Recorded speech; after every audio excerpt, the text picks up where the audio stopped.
Okay, the webinar is now live.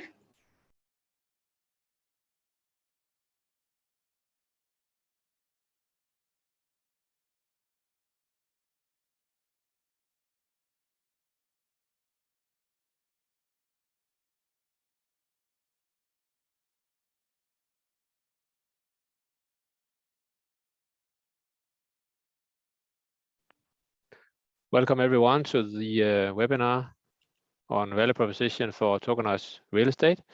We'll just give everyone a few minutes to come in and then we will start.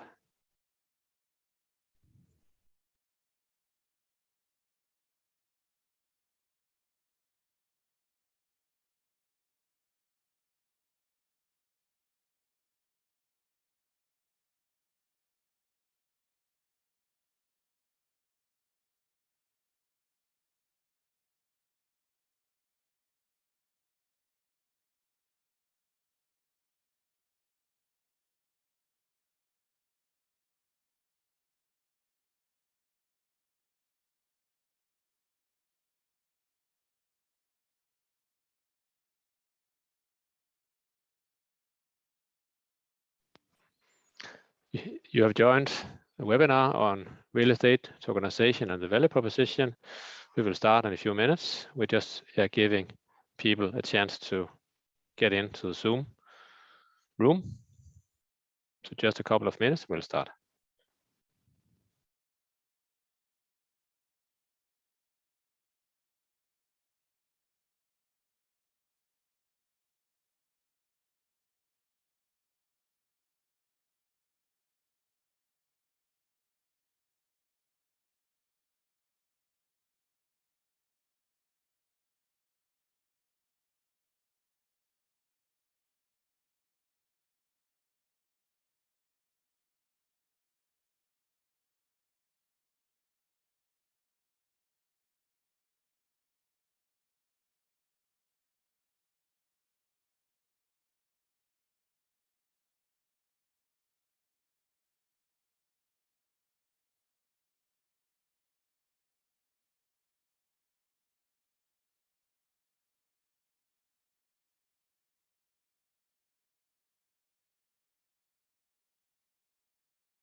You have joined a webinar. The webinar on real estate tokenization and its value proposition will start in just 1 minute, I think, to get the last people in.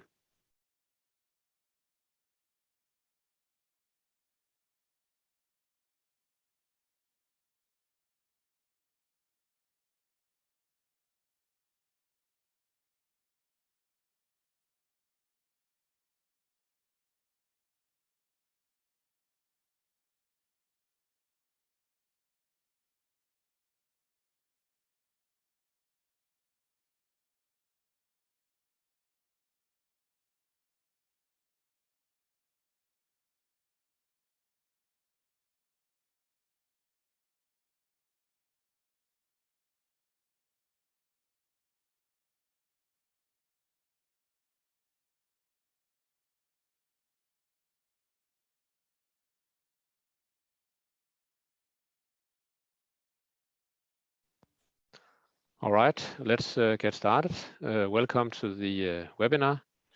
We lost the host, so I will take over this job and will try to do as good a job as I can. My name is Klaus Skåning. I'm the CEO of DigiShares and will be your host today. It's a great pleasure to see so many people here on the Zoom call, and I hope we can have an interesting webinar. The topic of, or the goal of the webinar is really to be quite dynamic and informal, and hopefully to engage everyone in a discussion about real estate tokenization and the value it can bring. We have some distinguished speakers here today that I will say a bit about in a few minutes, but first a bit about DidiShares. So DidiShares is basically a provider of a tokenization platform, primarily targeted towards real estate, but also useful for other types of assets. So we don't go direct to market, but only operate through white label partners who customize and integrate our tokenization platform with other partners. We have around 30 clients around the world right now, and we see a lot of interest, a lot of traction right now in the tokenization space. So there's a lot of interest from especially issuers to get in and to try out tokenization as a kind of pilot to see what kind of value it can bring to their business. So this value is really what we'll be talking about today. So DidiShares has planned basically a list or series of webinars over the next half year, probably to continue for a long time, one every month. And the topic of today is, of course, to focus on the value proposition, which is really the basic, value that is created by tokenizing your assets and what you can achieve if you do that. We have an interesting and exciting schedule, I think, for today. I will just share it here. Can the host give me permission to share? Ashley?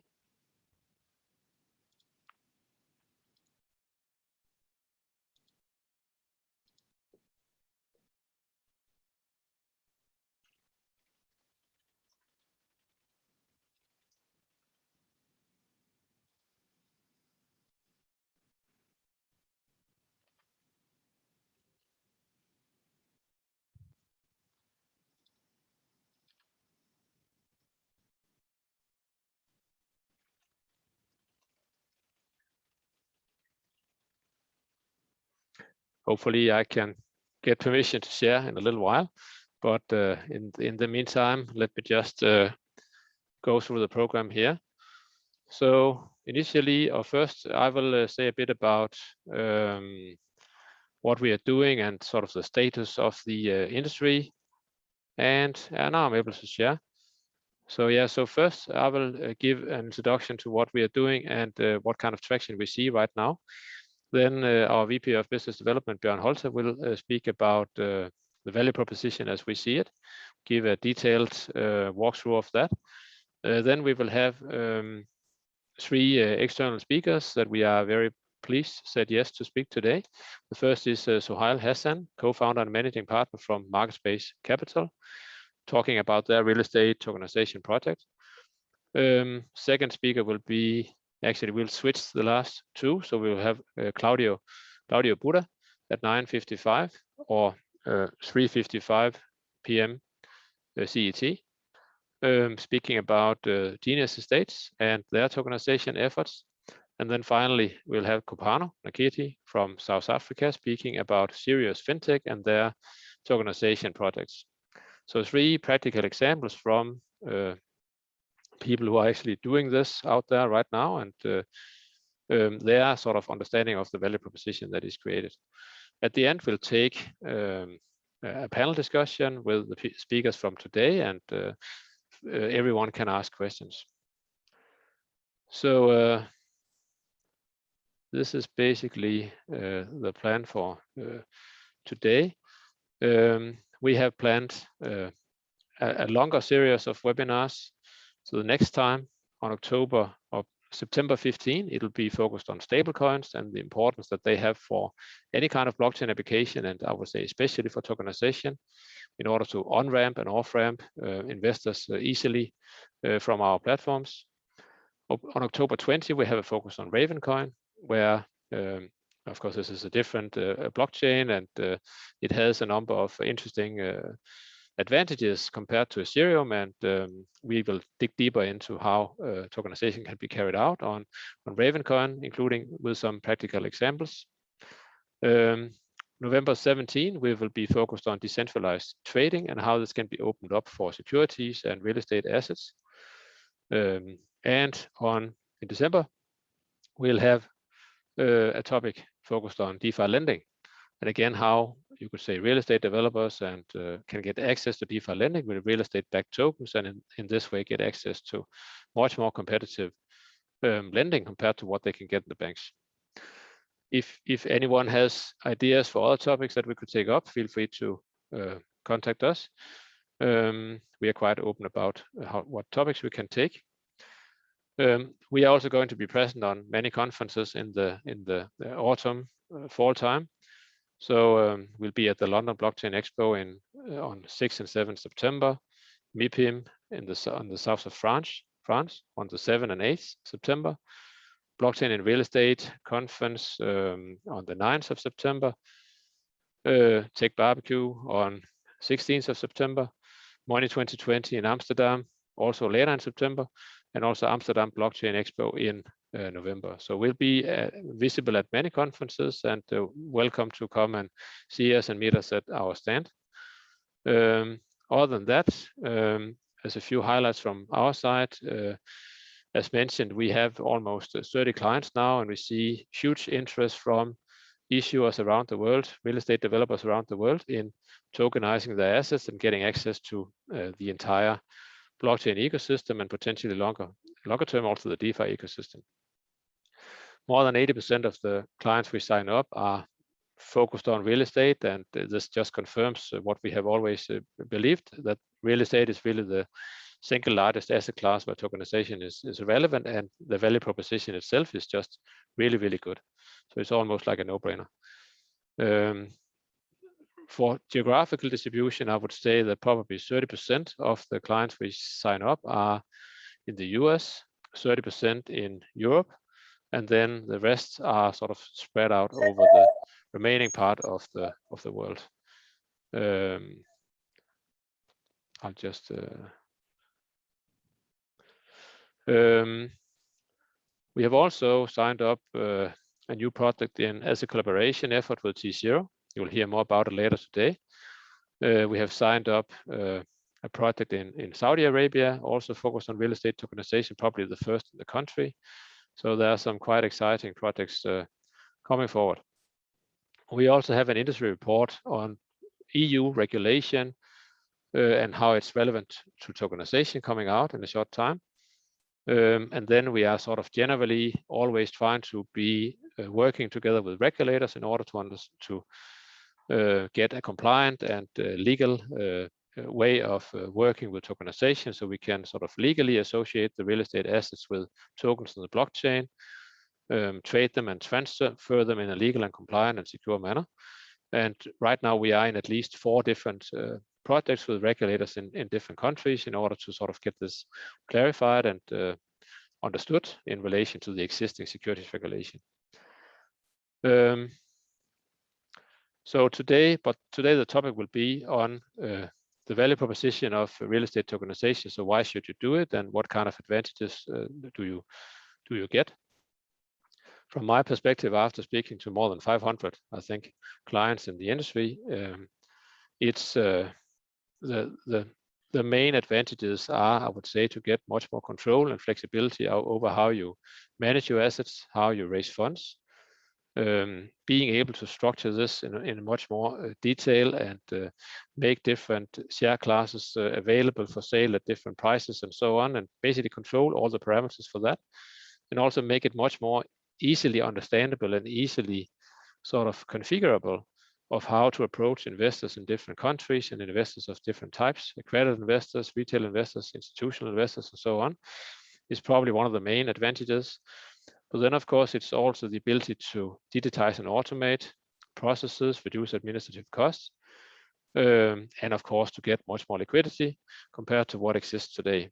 So we think there is almost a huge value proposition for it, and of course, there are still barriers to adoption, but that's of course what we're working on together with the other speakers of today. So this was sort of the general introduction from my side. I don't know if there's any questions at this stage. Then we can also take that, or we can also save it for the panel discussion later.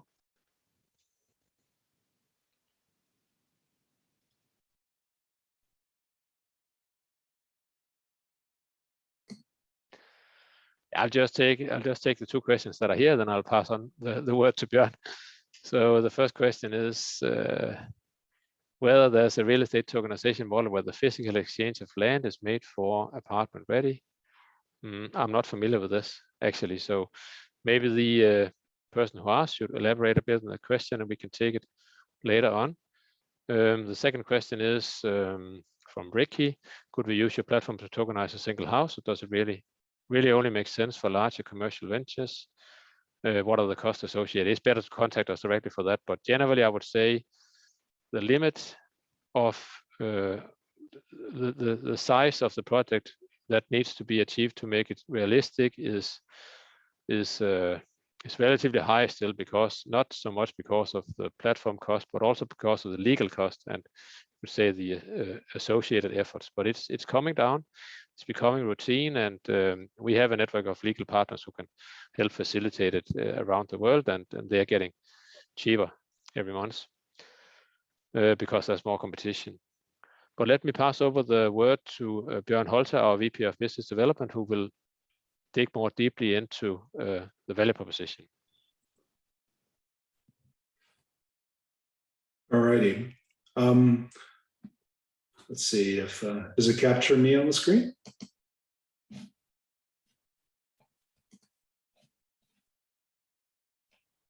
Let's see here. Oh, sorry, that's not it. Let's see here.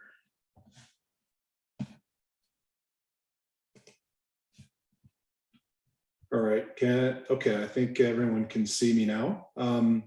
So hi, my name is Bjørn. I'm the head of business development at DigiShares. Just to give some sort of context, my background is from traditional finance, from Salomon Brothers and a number of asset managers in the US, Asia, and Europe. So my views will contextualize the type of discussions we're actually having with our clients and our ecosystem partners. Now, I think you could see my screen. Let's see here. Yeah, there we go.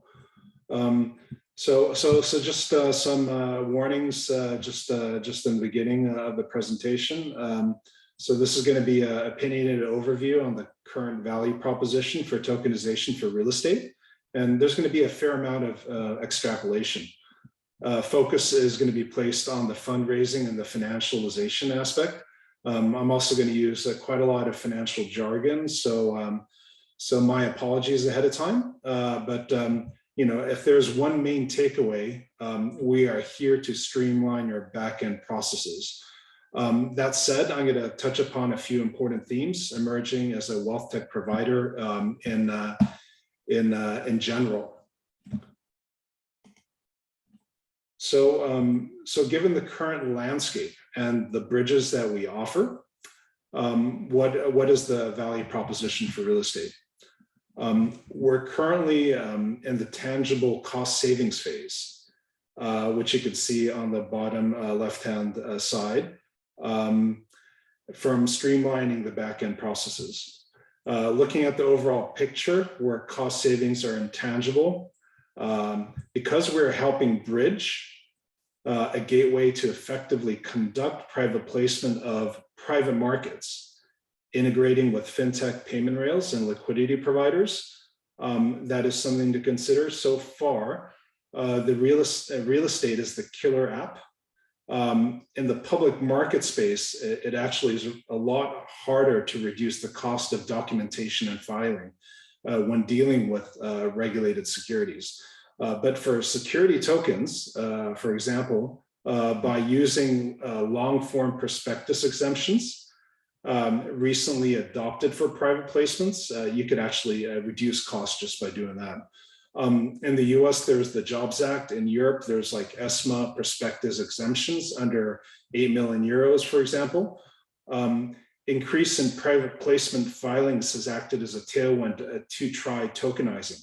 But the one thing I would like to emphasize is that the cost savings angle has yet to be articulated properly. In fact, in many public debates, you know, focus has been on the thematic attributes of blockchain, like immutability or certainty of ownership.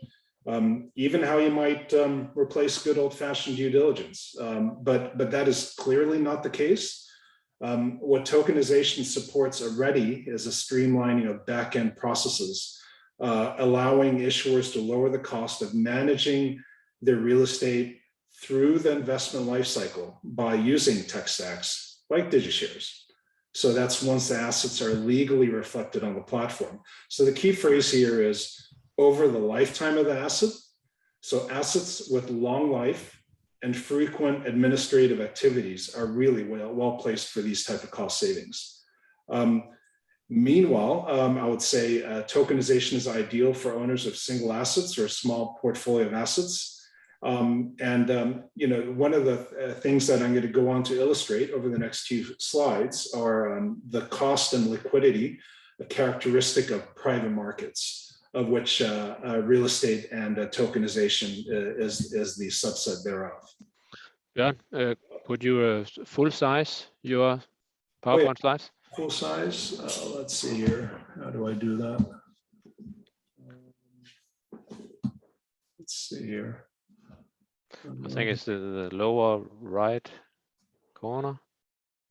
Lower right. Let's see here.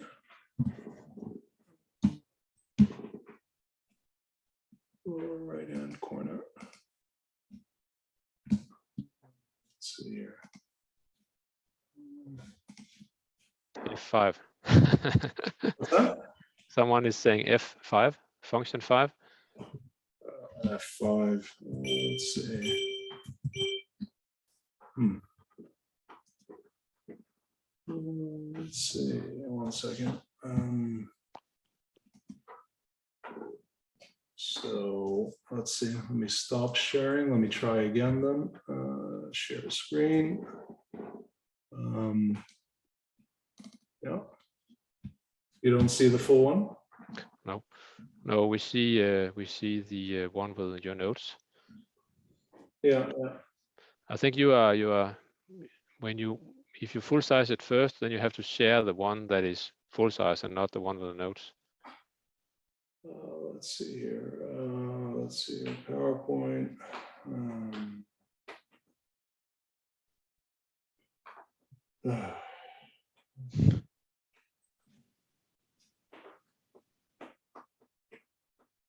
Let's see here.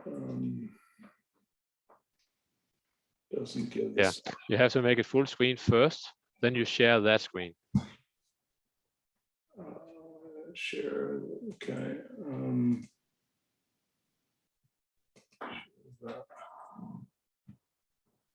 So, what do I see here?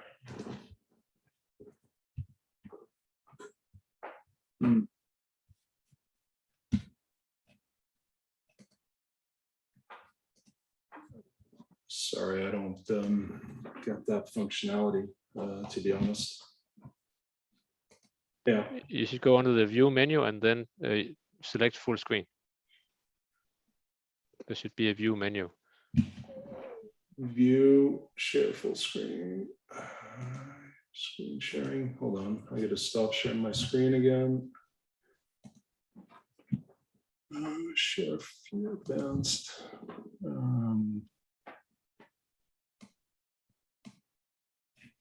Let's see if I could just do it based on this, maybe. That'll work. Yeah. All right. We'll live with that. All right. There we go. It's fine. All right. Okay. So we're back to the illustration of the cost and liquidity characteristics of private markets. And I'm going to contextualize it as wealth tech dynamics. Real estate tokenization. Issuances year to date are mostly securitization of real estate assets, mostly single assets. But we're also seeing a trend towards funds like, for example, a core fund representing diversification across high quality commercial real estate, or value-added funds focused across more diversified types of crowdfunding real estate targeting higher returns. This is dependent on how much liquidity they could tap into emerging liquidity venues. Here we need to provide some macro overlay as some overriding themes for why security tokens will accelerate. So what you see here is on the left-hand side. This comes from a consultancy called Oliver Wyman. There's a pretty prominent report out from Morgan Stanley and Oliver Wyman that goes into this in detail. But it basically tells you here that the driver for the whole wealth tech management industry or assets under management in general will be retail, especially high net worth individuals. So this is statistics that they've come up with going through 2025.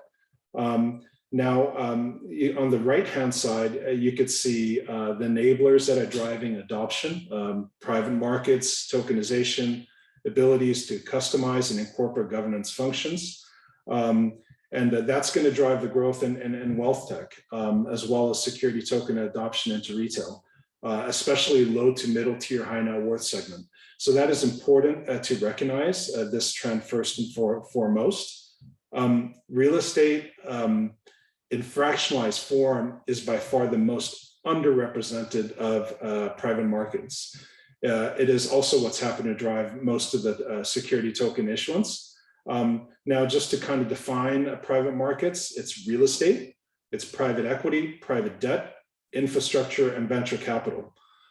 So in terms of accessibility, going exponential, it's coming from tech platforms enabling new distribution. It's coming from product innovation, tackling liquidity and diversification challenges, permissive regulation and new product structures allowing retail participation, and underlying blockchain tech, improving market processes, as well as new product introductions. So this market, private market segment, where real estate is the dominant driver, is expected to add $5 trillion of funds of AUM through 2025 globally. And retail slash high net worth individuals is going to add 1.25 million, 5 trillion globally. So this slide this gives private markets liquidity versus cost. And here I'm trying to illustrate the main difference with public markets and private market securities when it comes to liquidity. And cost. There's a fair amount of debate on how prominent this illiquidity premium is in explaining private market opportunities. But this explains one major factor proposition we have. That's bridging the liquidity gap via our tech stack with our bulletin board, with digital exchange partners, and possibly in the future, accredited investor silo dexes. Now, blockchain is global, but security market regulations that actually govern security token issuance are local. So despite the deregulation of private security placement regulations, we still have to bridge the gap between the global and the local aspect.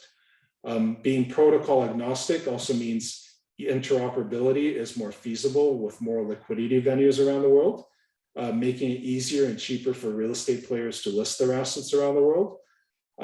That can depend on to what extent that real estate projects has its own syndicate, for example, or their own network. So sourcing external liquidity can be done through these ATS exchange venues, and they're pretty much opening up everywhere in every time zone around the world. So in real estate investments, I guess there's a saying, you make money from opacity and friction.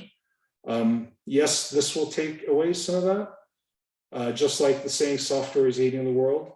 That said, by tokenizing your project, you are unlocking that value.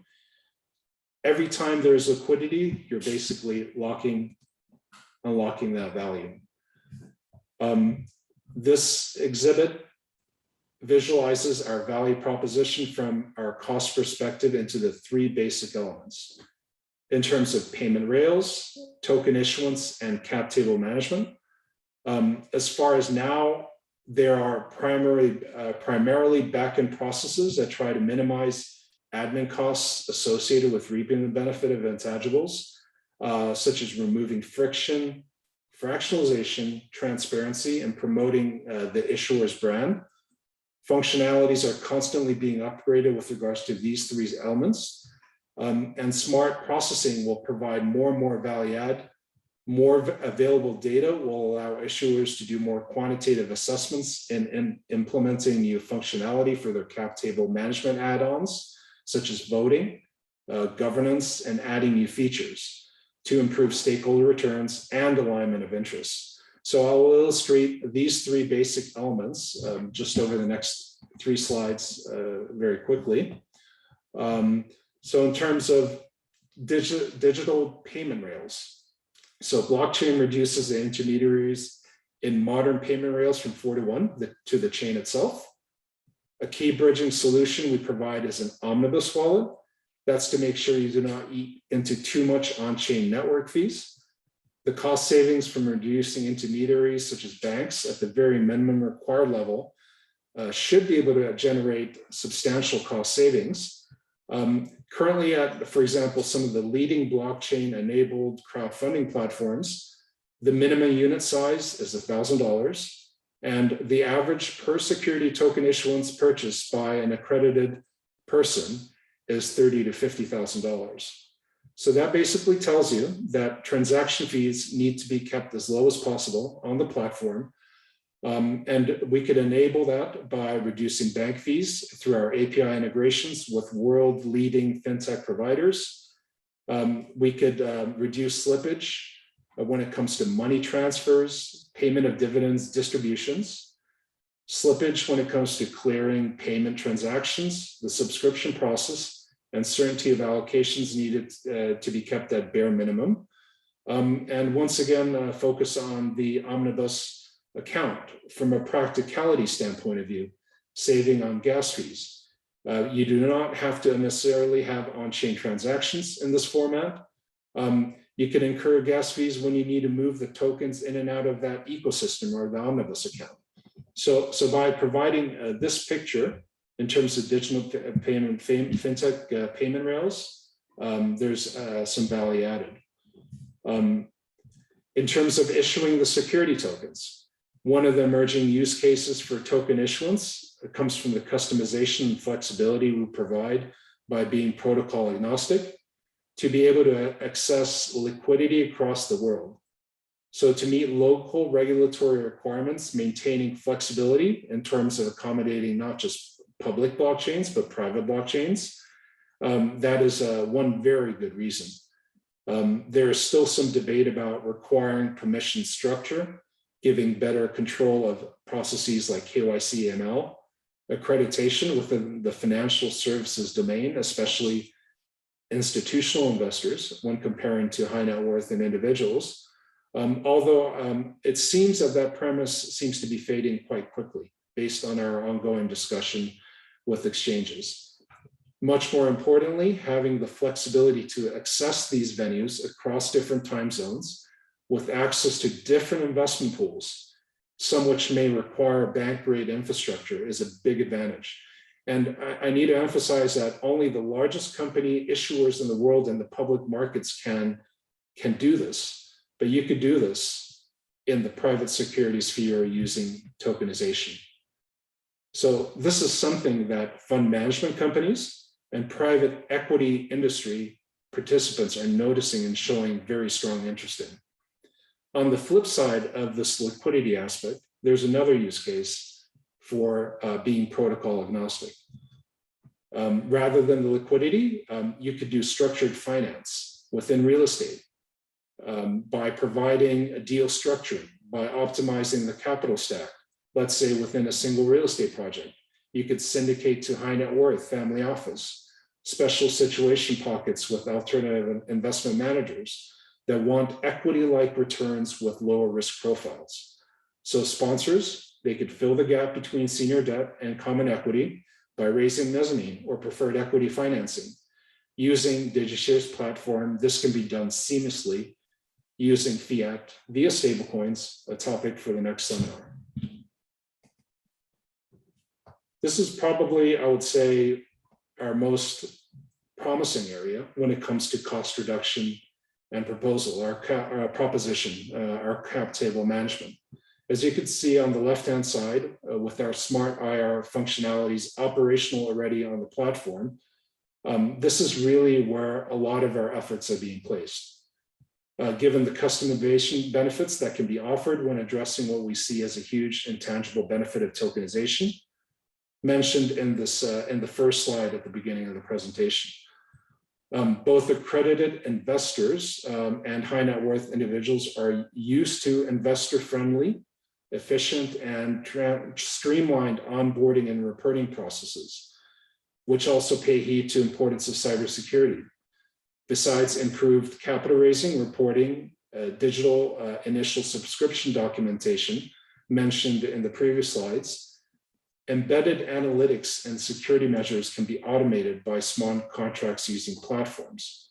Now, accurate, secure, and real-time information exchange can help maintain confidence and add to the trust to the investor base you are eventually going to look to serve. Now, on the right-hand side, this is kind of to illustrate what sort of gains can be expected from advanced usage of a cap table management platform, which we offer. How we could reduce their cost of capital from the standpoint of investor relations. The idea that better investor relations lower cost of capital is not a new idea in public markets. So we're basically just copying this. There's plenty of academic papers touting this. One notable observation from my point is that what is happening now is terminologies like corporate sustainability, although sometimes one suspects the end goals and the benefits of overemphasizing this, and the subset of ESG can give valuable insights for stakeholders in sustainability themes and data the issues has developed. And it could use it to advantage to lower cost. You could see that there are significant synergies to be reaped from using a platform for governance, increasing trust and brand loyalty, reducing capital over a long run. This exhibit on the right-hand side in particular, it measures ESG scores, and companies that adopt this are actually having a lower cost of capital, roughly 30 to 50 basis points. These are very large companies, MSCI World Index companies over the last 5 years. That is not a statistical error. Now, you might think that this is probably not as relevant for real estate, but the statistic is that for real estate, you actually see a 43 basis point improvement. It's actually ranked 3 out of the 12 top sectors. Not mentioned in this graph is a prominent example of this type of factor outperformance, with companies adopting sustainability goals and refining these metrics, like the Just Index, backed by Paul Tudor Jones, a relatively well-known investor, where he sees quantitative governance metrics playing a major role in performance of assets going forward. So empowering good governance on a tech platform, that's part of the democratization journey that is better access to real estate, assets like real estate. And just finally, just on a roadmap, some final thoughts. On the top, on the current, that is what was highlighted in most of these slides. They're already implemented and fully functional. In the near future, this is where things are heading, possibly as early as year end. The tech and the regulatory is already there. These are within ongoing discussions, like collateralized lending or DeFi yield staking on idle balances. And actually, just on a specific note with regards to prop tech and real estate, and this came up during a previous conference we had with the MIT Real Estate Forum. That is the mention of property valuation software and property management reporting to asset managers from softwares like Argus. So that's ARGUS. Any suggestions from the viewers are most welcome on what we could accommodate. And in terms of the last column, these are just realistic ideas coming during our conversations with private market participants that will improve trust, brand loyalty, and perhaps some gamification of stakeholder interests, driving community engagement and standing out.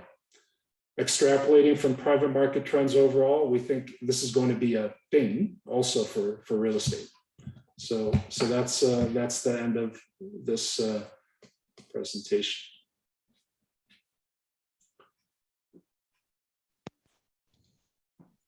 So there's a question here. I'll read it up for you, and you can see if you can respond. Yeah. Basically, do you believe your value proposition is created to real estate development projects or real estate that is already built and occupied, or is there no difference?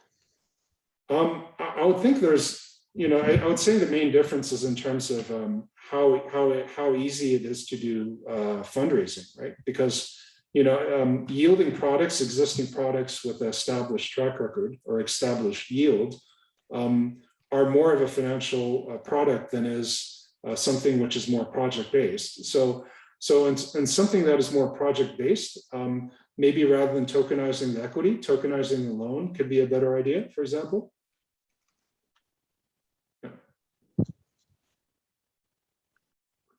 Any more questions? We have a bunch of questions lined up for the panel discussions later on also, so we'll take some there, and type in your questions, and if you have a question for Bjørn, he can take it later also in the panel. Let's move to the next speaker. Thank you very much, Bjørn. Next speaker is Sohail from MarketSpace Capital. Pleasure to have you here, and look forward to hear your take on the value proposition. Thank you so much, Klaus. Hi, everyone. My name is Sohail Hassan, and I am a principal and managing partner at MarketSpace Capital, which is a private equity real estate firm headquartered out of Houston, Texas. We currently have 18 investments throughout the United States across various asset classes, including retail shopping centers, office buildings, and of course, our primary focus, the acquisition and development of multifamily apartment complexes. Our current assets under management total approximately $330 million, and we started the due diligence process on blockchain and tokenization back in 2017, but at the time believed the technology and market needed to mature further. So at the time, we chose to focus our efforts on building up our assets under management with the idea of one day converting this to the tokenization model, because we understand that real estate technology has traditionally been focused on listings with connecting buyers and sellers. However, given blockchain's disruption of financial services and subsequent widespread application across industries, it's hard to find a segment that does not have the potential to be influenced by this technology, which of course includes real estate. The benefits of this technology are absolutely amazing and has the potential to address the two biggest drawbacks that are typically associated with real estate investing. And that is, of course, the lack of access because of the high cost of the ticket. The typical investments for MarketSpace Capital have a minimum investment of $50,000. And of course, liquidity, because this system effectively allows for owners to sell their shares or units on a secondary market. In fact, real estate is the biggest single asset class where tokenization can provide value, 228 trillion in total assets. The real estate market shares the value proposition of the overall securities market. We view some of the biggest benefits to real estate tokenization as the ability to reduce those ticket sizes by several orders of magnitude. So you're talking about a $50,000 minimum investment down to a minimum of $1,000. This is of course made possible by the extreme automation of issuance and post-issuance processes, and it will dramatically increase the group of investors available to invest in a given property. Another significant benefit is the new liquidity of real estate by making real estate a tradable asset. This will, of course, increase the amount of money that's available to invest in real estate, and on the other hand, will make the asset class more interesting for investors. Of course, today non-accredited investors are largely prohibited from trading and investing in real estate. Just consider the fact that approximately 93% of all US registered commercial real estate investors are only accessible to accredited investors. So due to the excessive capital requirements, the great majority of the people in the United States and the world are excluded from investing in these real estate assets. Meanwhile, there's a growing popularity, of course, of crowdfunding platforms like CrowdStreet, for example, which currently is deploying almost $50 million of capital on a monthly basis. So this indicates that retail investors are eager to access the real estate market.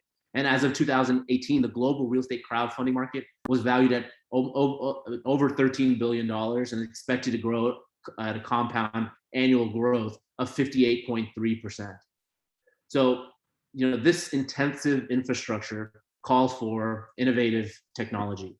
And by issuing real estate assets on a distributed ledger through tokenization, the real estate investment market could automate middleman processes, increase liquidity, lower capital requirements for investment, and improve transparency. This in turn could lower the expenses of real estate issuers and broaden the scope of potential investors. So as such, it just makes sense that the real estate industry is ripe for tokenization. And we understand that blockchain real estate applications have the ability to revolutionize the way the industry is even seen. At the very least, these proposed groundbreaking technologies have the ability to disrupt the entire industry. We're talking about from more secure transactions to shorter closing windows. Blockchain and real estate is the wave of the future. And one thing is for certain, that we're just getting started. Now is a good time to start implementing your own blockchain real estate applications and strategy. And that's what we here at Market-Based Capital are doing as well. In addition to that, we see the primary ways that this can be implemented, just kind of as a high level ways, of course, as I mentioned, is on the trading platforms and online marketplaces. As I mentioned, CrowdStreet, there's a number of Zillow, Redfin. Imagine the ability for them to create an online marketplace. And because of these blockchain applications, more people are going to be able to start participating in the real estate industry without fear of malicious exchanges. Obviously, the second point that I mentioned was the lack of, or the lack thereof, of intermediaries. And this is where we truly believe that it will disrupt how the transactions are carried out. For example, when we are doing distributions for our investors, currently we're having to go through a process of sending out ACH wires, having the bank involved. There's an entire process that is required there that is also expensive. Now we have the ability to distribute tokens and essentially eliminate any cost that might be associated with that. That is just one example of the way that you're removing the middleman from these processes. Of course, as I mentioned, creating and allowing real estate to become a liquid asset. This is typically one of the drawbacks of investing in real estate, is the lack of liquidity.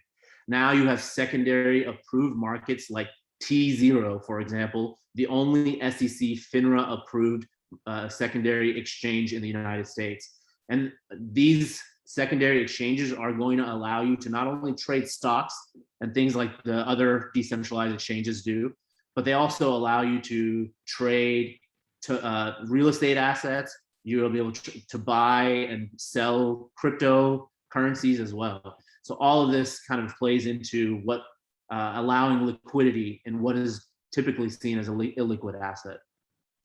Another important thing is it allows for fractional ownership.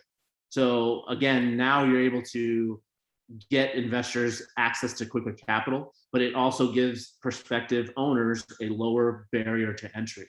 You no longer have a minimum investment of a $25,000 or $50,000 when you can just buy shares of the asset on a secondary exchange. Obviously, through this, it has the ability to significantly impact our cost. And we're talking about escrows being done autonomously. Being able to execute these transactions over the blockchain can eliminate the need to hire several professional services and therefore reduce costs significantly.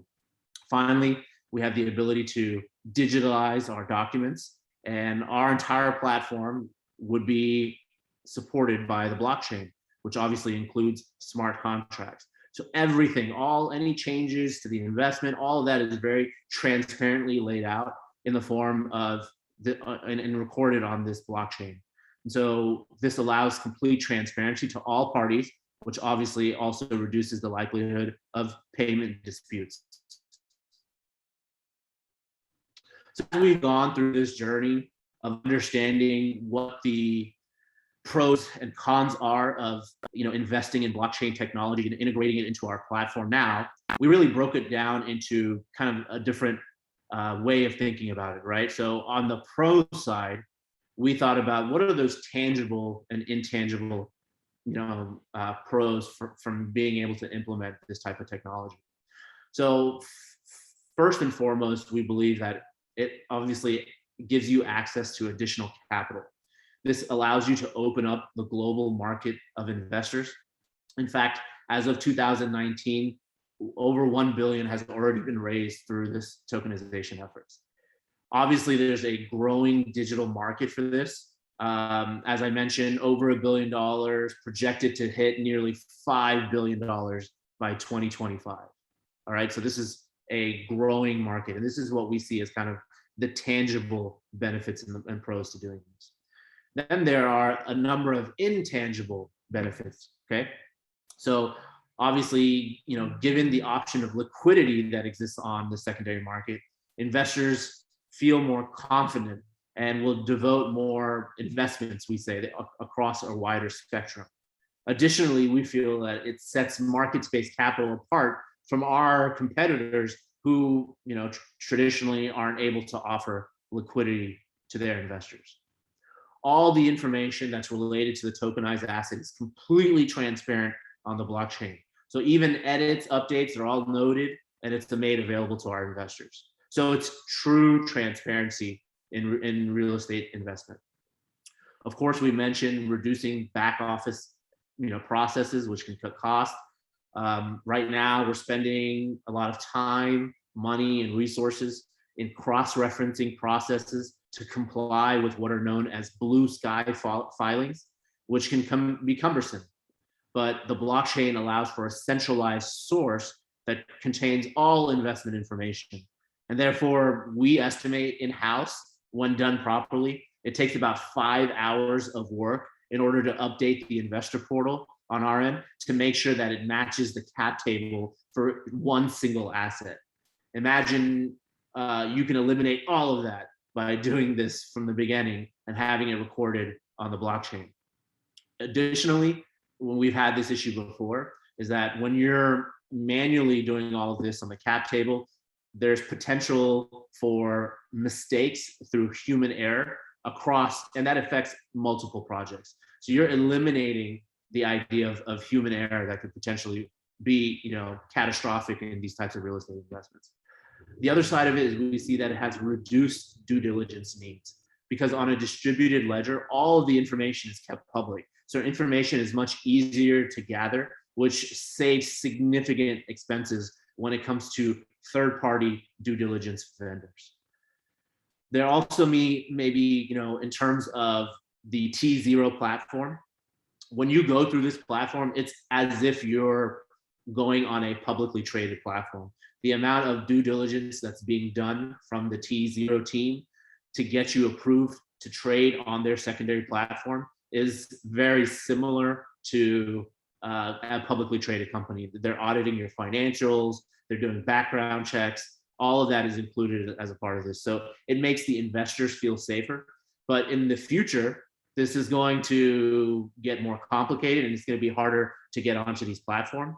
We see it as an advantage for us to be kind of one of the first movers to be grandfathered in the future for these platforms. We also see market-based capital playing as an intermediary or a consultant in the ability to tokenize other portfolios. Now, we have spent significant resources and time on this concept and have become somewhat experts, right? And let's be honest, there's obviously everybody's kind of learning as we go. But nevertheless, as we go through and tokenize one of our own real estate assets, we believe that we could have the potential to help tokenize other portfolios for partners of ours. and basically allow them to free up capital so they can go out and do what they do best, which is acquire new properties, reduce operating expenses, and increase value for the overall investors. Now I'd like to go into the cons, and I think this is perhaps the most valuable part of this entire presentation, because I see a number of questions that are coming in. I think a lot of these will address as well. And certainly, ladies and gentlemen, there are cons to this. Let's be real. Here we are in 2021, and this is a growing market. And everybody understands that this has the impact to really change the way that real estate investments, not only the equity is raised, but also in the way that transactions are conducted.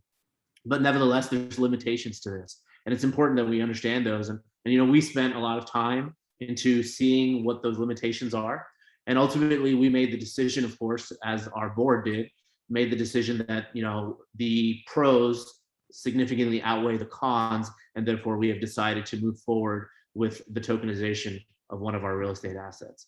So let's start off with the money that's lost from the smart contract structure. So the way that our equity investments are set up at Market Space Capital is that we have a 70-30 split with our investors. But first comes what is known as a preferred return. In the industry, we call it a pref. And this is basically what the investors are entitled to on their money alone. So our typical investments have an 8% annual preferred return. So for example, if you were to make a $100,000 US dollar investment into one of our real estate assets, you're entitled to an 8% preferred return, which basically means you're earning at minimum $8,000 per year on your investment. And that continues to accumulate until investors receive their initial investment back, plus any of that accrued preferred return. So if we had a refinancing event that happened, for example, in month 24, that's roughly 2 years into the investment, our investors have essentially accumulated $16,000 of preferred return. So their $100,000 investment now reflects $116,000. Now, after that refinancing scenario is typically when we start doing distributions to our investors. So we own a multifamily apartment complex. Let's say it has roughly 200 units. So we have 200 tenants. Roughly, our projects have an average of right around 92% occupancy. So let's take that number into consideration. And every month, our tenants are paying an average of $1,200 a month in rent. So we know that we're collecting $200,000, $300,000 a month in income. Now, obviously, a percentage of that is going to go to pay off the operations, the property management company, the maintenance, the lighting bill, everything. Whatever is left over goes into a bucket. And on a quarterly basis, we do distributions to our investors. Okay.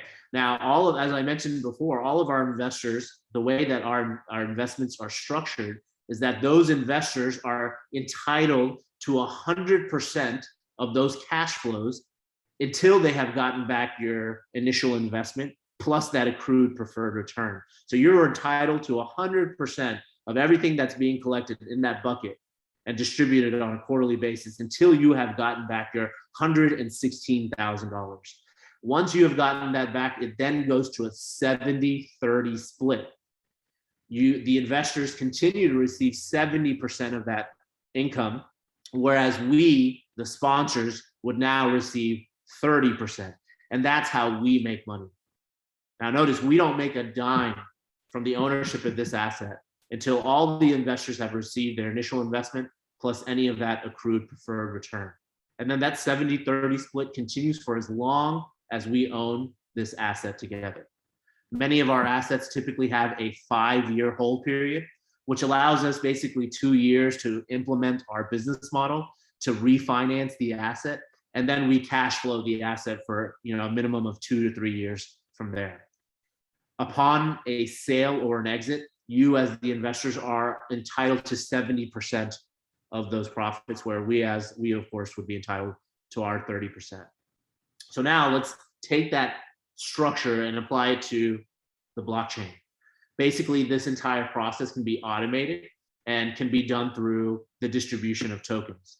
Now, from our end, if we're, it gets a little complicated, right? Because you're offering a preferred return, then a 70-30 split, but all of this can be integrated within the smart contracts. That's the beautiful thing about this, right? But, for these types of investors, investors that made a minimum of $100,000 investment, they may double their money on these investments, but for each of those investors, we are leaving money essentially on the table. And so there might be a potential from the sponsorship side, you could be potentially losing money from the distributions of these assets, which otherwise could have been kept from a sponsor side in terms of fees and other operational costs, right? The other part of this is that there's sunk cost when you go through the process of tokenizing an asset. So for a secondary market like T0, there's an initial onboarding cost, right, which is right around $50,000, and then you have to pay for an annual per token per property, so which is roughly around $20,000. So that's some cost that you're paying to be listed on this secondary exchange. Of course, DigiShares has their own cost that's related to an initial onboarding, setting up the blockchain to support this. Their costs differ across countries, but we have, and whatever that technology cost to implement, we've not only done research on DigiShares, we've done research on a variety of other platforms, and we roughly estimate that cost to be somewhere around $25,000. In addition to that, there's legal costs. You have to take your PPM, our public offering that we did, a private placement memorandum that we created, and we have to essentially convert that PPM now and make sure that legally those limited partners that are in the asset now can get transferred over to this new platform. So again, there's legal costs that are associated, and we have estimated those legal costs to be somewhere around $20,000.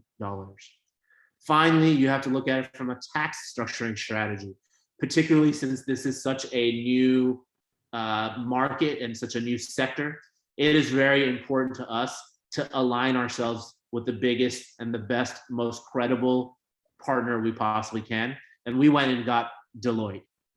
So Deloitte is our tax partner on this, and they provide tax and structuring review. And as a result, we believe that estimated cost to be somewhere around $10,000 to $15,000.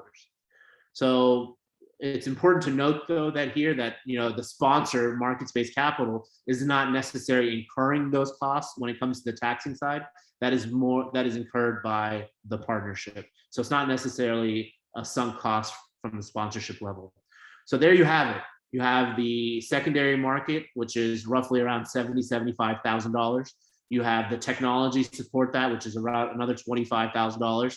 Then you have the legal to do it, which is roughly $20,000. And then you have the tax strategy. So we estimate this about $130,000 investment from market-based capital in order to be able to go through the process of being able to tokenize your asset. Now, of course, all of the costs, everything I mentioned to you is subject to change. These are all just general costs there. So hopefully Klaus and Bjorn from Digicoins aren't upset with me for mentioning what costs might be, but this is essentially what our market study has shown.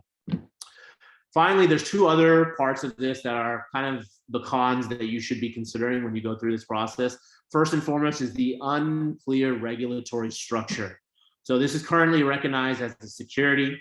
We have seen that it's potential for the SEC to recognize, obviously we are for that because that opens up more disclosures. It might require more frequently, disclosures there. We already filed those disclosures, so we feel like it provides more legitimacy to the industry, but there are specific documents that might, due diligence that might have to be done according to the T0 or our secondary market that might be specific to disclosure requirements that are specific to digitization. And of course, this is a maturing market and things might occur that we can, of course, would have to address.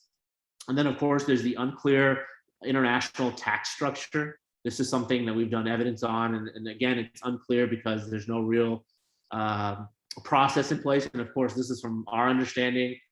Klaus and Bjorn might be able to tell you different, but essentially the tax policies that are related to it are either not defined or they're not systemized in many countries, as you know. So we're blessed, obviously, here in the United States, in that we have some structure that's slowly being addressing this, as you guys might have been following. But nevertheless, it's not systematized, and that process is ongoing. So we see that as a potential con as we move forward through this process. So there you have it, ladies and gentlemen. I've given you an honest review and kind of how we've got into this. From a process of understanding that this truly democratizes, interest and investments into real estate. Fundamentally, we believe that this is the future. I believe in the next decade, this will be the way business is done. Maybe even in the next 5 years, we understand that this has the impact to change the way we do business. And certainly market-based capital wants to be a leader in that effort. For more information, I would direct you to the blog section on the Market-Based Capital website, where we have written a white paper about this. As we go through and different business models and understanding different projects, we try to become experts in it and educate ourselves. And as we go through that process, we share all of that with our investors. And now at the end of the month, and perhaps by mid-September, we are tokenizing our own real estate investment. And this is for a ground up development of a 250 units in Dallas, Texas. And this is a project that is approximately $47 million to build, and has been appraised by a third-party appraiser that the lender required, has been appraised at a stabilized value of $66 million. So roughly that's where we believe we can be. We know we're going to build it for $47 million. And we know that one day it'll be worth $66 million. So we see the benefit here of those investors who have coming in at the $47 million price once it's been tokenized. But as we continue phases of this construction, the value of that token is going to increase. And we know we have third-party reviews showing that it's going to be worth 66 million. So that's the value that our investors can potentially realize through this type of investments. So it has been an absolute pleasure, and thank you, DigiShares, for inviting me today. I will be available for the Q&A at the end, and thank you. Appreciate it. Thank you very much for a really interesting walkthrough of your own experiences in this space and your opinions. There's just two brief questions maybe we can take now when we have you on the spot. There's one person asking, what about marketing costs? The cost of attracting investors to buy these tokens.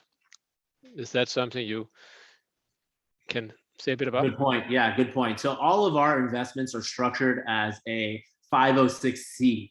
So basically, all of them are requiring accreditation currently. So we already have a budget in place that we do for marketing for these assets. So we don't see that, that budget continues for every project, but we don't see that budget increasing significantly because we're doing it via blockchain. So there is a marketing budget that is associated with this that we do on social media, LinkedIn, etc. But we don't see that being impacted by us implementing blockchain. Great. There's one other question here that's relevant for you, I think. So, so when you tokenize a building or a development project, are you raising 100% through the blockchain, cutting out the banks? Are you only raising something like, say, 30%? That's a great question. Yeah. So we are raising. So we're taking a part of the limited partnership and we're tokenizing that process, right? So I believe in our case, it's right under 18% of the total limited partner investment. We're taking that 18% and we're essentially tokenizing just that percentage. Again, we're going through the process of tokenizing our very first asset. So we're learning a lot. But we envision that in the future, you could potentially, have the ability to raise 100% of that equity through the blockchain and through this process. Thanks. Thank you very much. Thank you again. Thank yeah, please stay on for the panel at the end. Of course. So thank you. now I'd like to welcome Claudio from GNS Estates to say a bit about what they're doing and their sort of take on the value proposition. Welcome, Claudio. Hello. Nice to meet you. You can hear me? Everything is good? Yeah. Yeah, perfect. Thank you. So I want to introduce a little bit myself. My name is Buda Claudio. I am from Austria, and let's say more than 1 year ago, we are starting to build up the GNS Estates. Also the infrastructure for the company and also the technical part behind. And right now we are finished with that, approximately in the 80% of all the stuff. And we are in right now. I think in the next 2 weeks we are starting our first STO. The first STO will be in Ireland, in Dublin. It will be a project around 11.7 million. Okay, so Claudio, it's not too big. Yes. I don't know if you can turn on your camera or if you have something to share. I have nothing to share, but I'm in the car. All right. I'm All right. So, but I can turn on my camera. But I'm in the car. So sorry for that, because I'm on the way from Austria to Germany. I'm in travel days, say like that, and I make a rest to enjoy the meeting. What I said before. Yeah, the project is in Ireland, but how I told you before, and we are in. I think in 2 weeks we are able to start this to start the fundraising for that project. Actually, we are starting 2.5 weeks ago with a side project.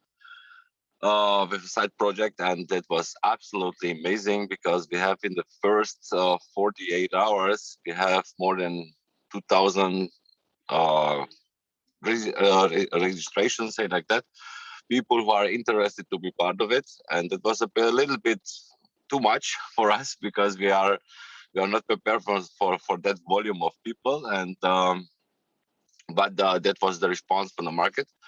And this is right now the people are really hungry to be part of it. And the part of the investors are right now around 4,500 people who are waiting to start up the first project. So I think the first project will be very soon sold out. But we have also another one in the portfolio that it's a hotel. It's already finished. It's in producing, and that project it's also in Dublin. That is in the pipeline. We are right now on the regulator with the second project as well. And so as soon we have the approval for that, we can also start with that project. So that the thing is, the response from the market in that short period of time, or the interest on that kind of project was absolutely amazing. And that is a sign that we are all together in the right direction, say like that. And the market are ready right now for that. And it will be for sure in the next couple of years a lot of projects, say like that, in the world. And right now we are in the beginning with that, and we are develop our platform, because in the next near future, say like that, we don't want only to have projects like real estate on our platform. We want to have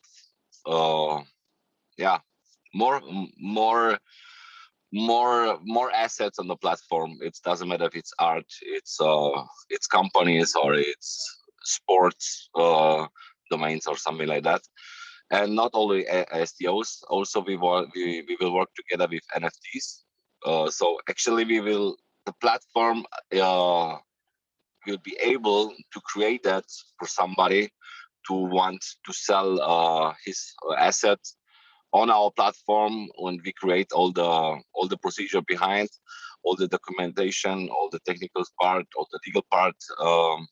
It doesn't matter if it's an NFT or a STO, and that is to be able to onboard the people, normal people who want to sell something on the new blockchain technology, and that is our main goal, say like that, to be a marketplace, say like that, another marketplace what we know already in the world.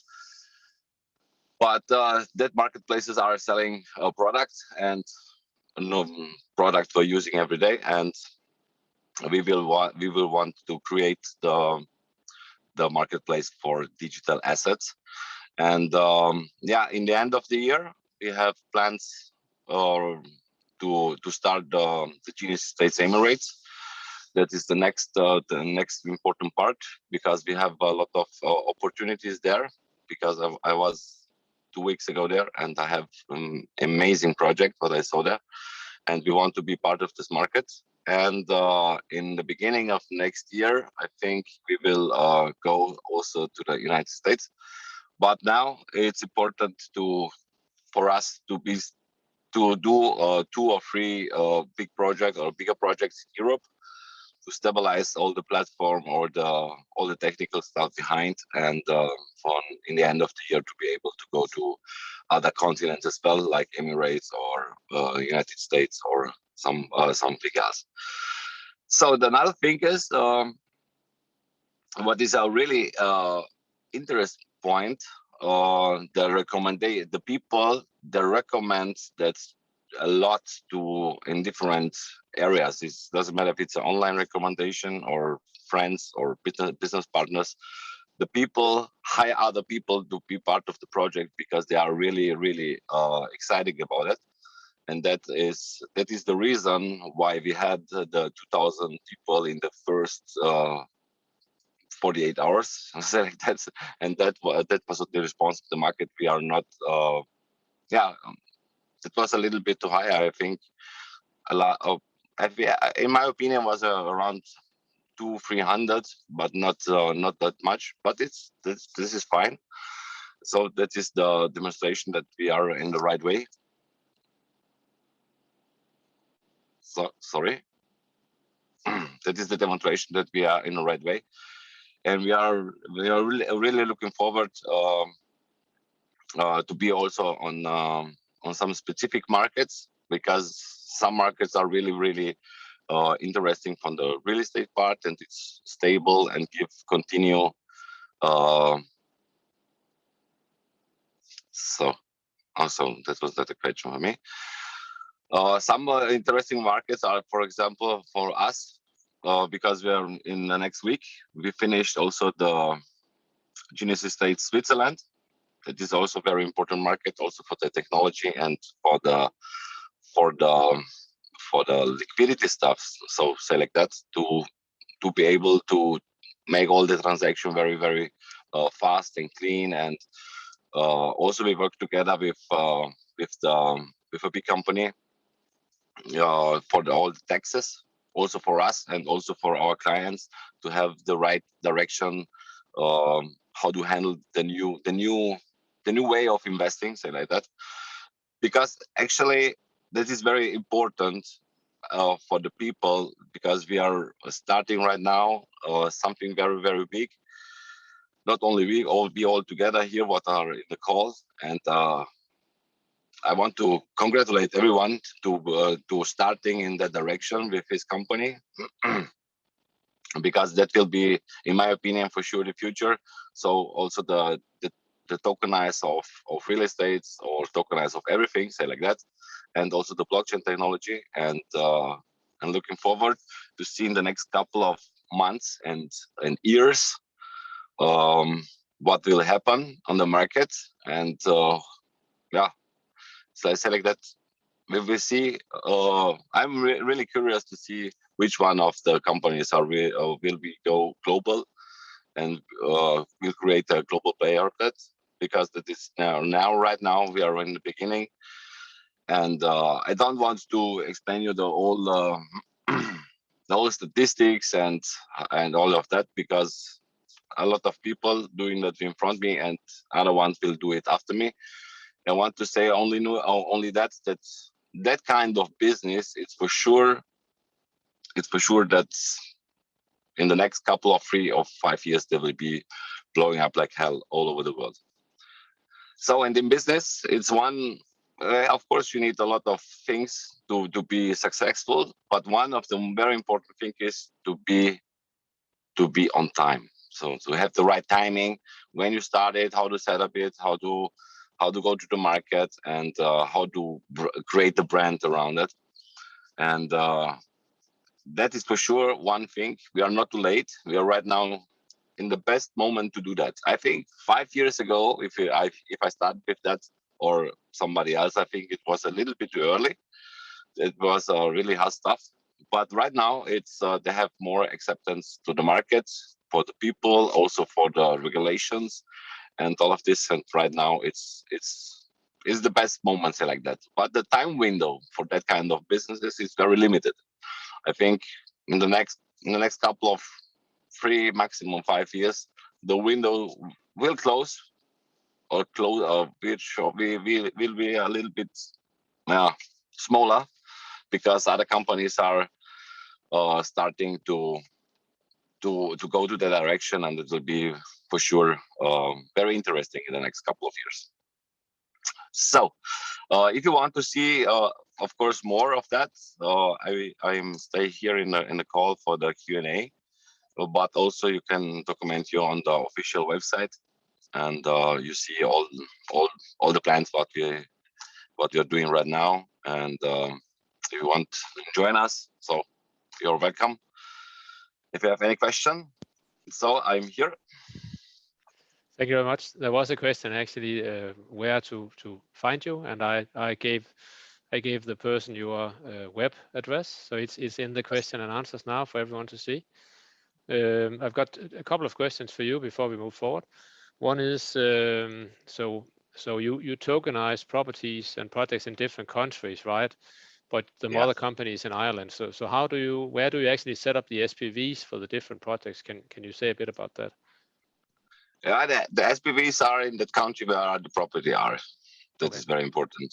That is very important. So we have the holding, it's in Ireland, and in different countries where are the properties. In each country we have a different SPV for that. So every single project and every single property have his own company, so like that. Great. Another question is, so on the marketing side, I know you have a bit of a unique strategy and a way of doing that. Could you say a bit about that? Yes. So in my history, before I started to go to that industry, in a very young age, I started to do direct selling, say like that, direct selling or network marketing, and I was very successfully in the past in that industry. I create more than in 70 countries, more than 300,000 customers, and with my team together. So, and I apply, of course, that strategy, of course, also as well for that kind of business, because it's doable. And it's very, very powerful. That is a little bit different, like the classic marketing, but it's outside, because in the end, you cannot measurize the real marketing activities what you're doing outside. So if you pay for TV, or you see the numbers, but how many people show you, but in the end, is depend the number what is in the business account. So that is very important, because in the end, this is a business, and it must be successfully for every investor what is part of that, and of course for the company as well, to be able to go forward to create a lot of investor possibilities like that. Yeah. Right. Sounds great. Thank you very much. It was a pleasure to hear about your project, and your experiences. I would like to welcome the last speaker of today, Kopano, Thank you. from Thank you. Bye-bye. Sirius. Thank you. Kopano, you ready? Testing 1, 2. Sorry. Yeah, you Is are. it- We can hear you. Can you hear me? Yeah. Okay. Sorry about that. I was partly distracted. You please turn on your camera, and if you need to share something. Okay. Don't laugh at me. Why are you laughing? That's better. I saw that. Yeah. Okay. Am I clear now? Am I visible? Yeah, you're visible. Go ahead. Okay. I just have to. I did ask them to just put up an abridged presentation.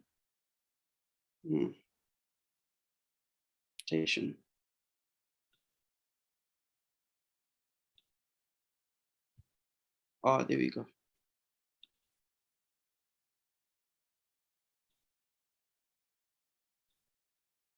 Okay. I don't know if that's visible. Yes, it is. It is. Okay. Good morning, good afternoon, ladies and gentlemen. I'll just like to quickly introduce myself. I am Kopano Nakedi from Sirius Fintech, in my capacity as its CEO and one of its founders.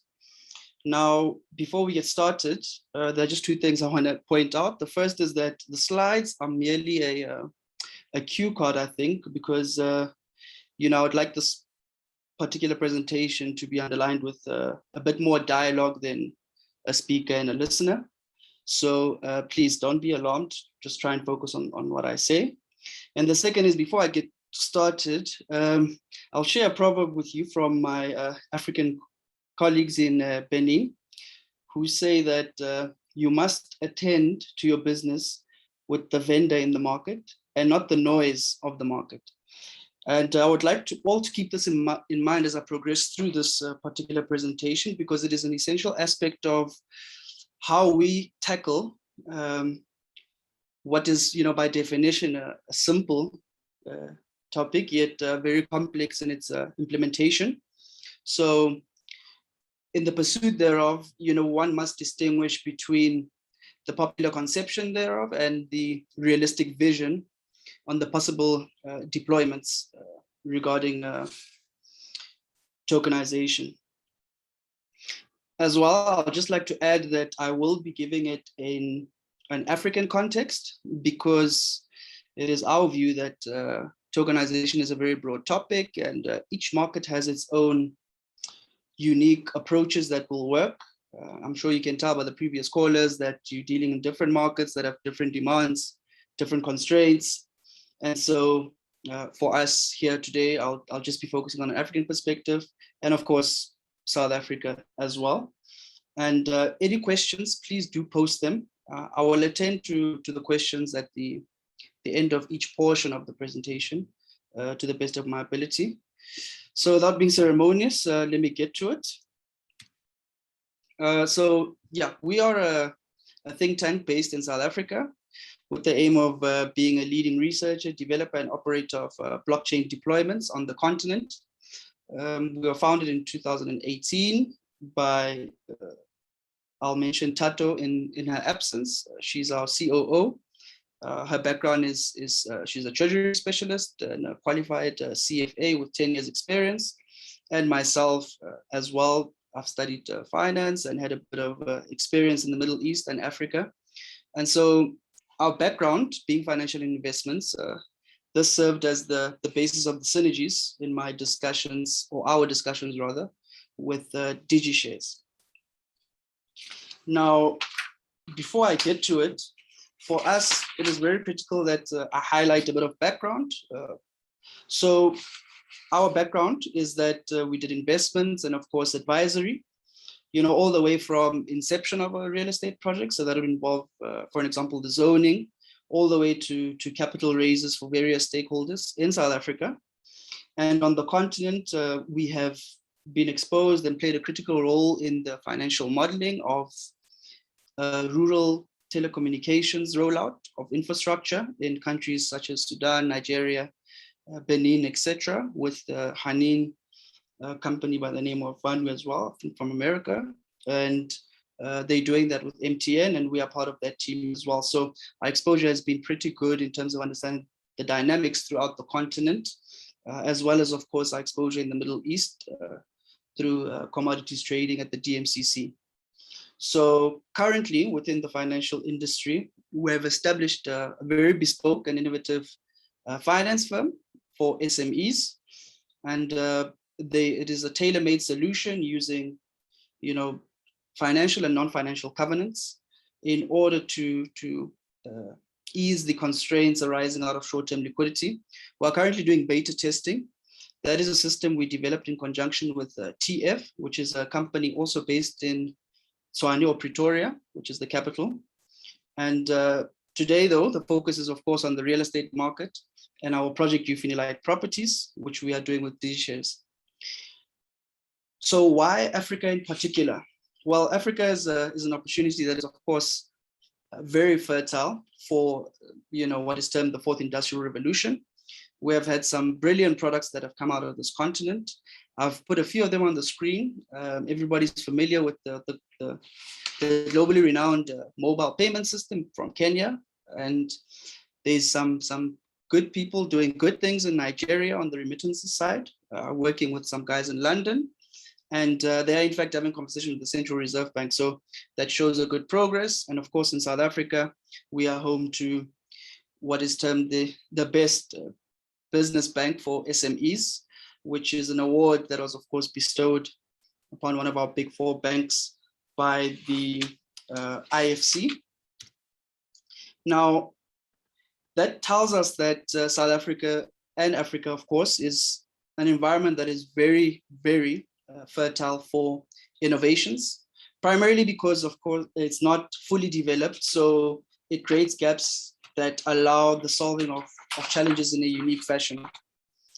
Now, moving on to the value proposition of tokenization, I'm going to break this up into three portions. Firstly being the introduction, the second being defining the value proposition, because I think that is a very critical component of understanding the approach in rolling out such a endeavor.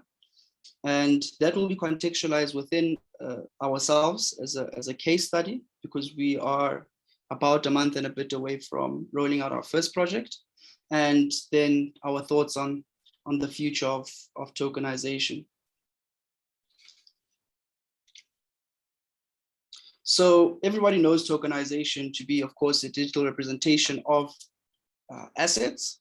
However, one needs to give it a context, because value is dependent on the perspective and the context, right? So regardless of all of that, of course, you'll always have the asset test, which lies in the economics, which was covered by the previous speakers thoroughly, although there will always be different answers to the same question.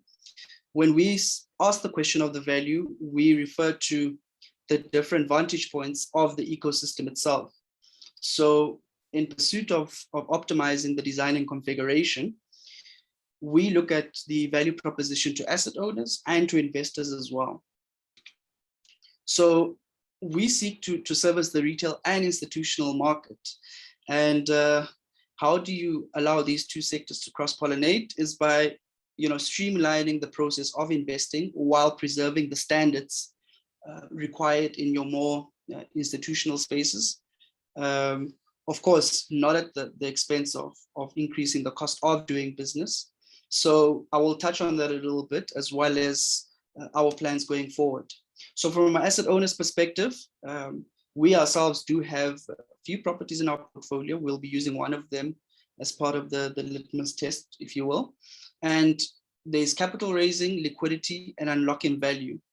On the part of the capital raising, studies have shown, of course, that a large part of being able to access capital markets lies in the underwriting fees and other management and intermediary fees, right? So there you're looking at about roughly 10 to 15%, according to a study done by OPEC as well as the JSE in South Africa.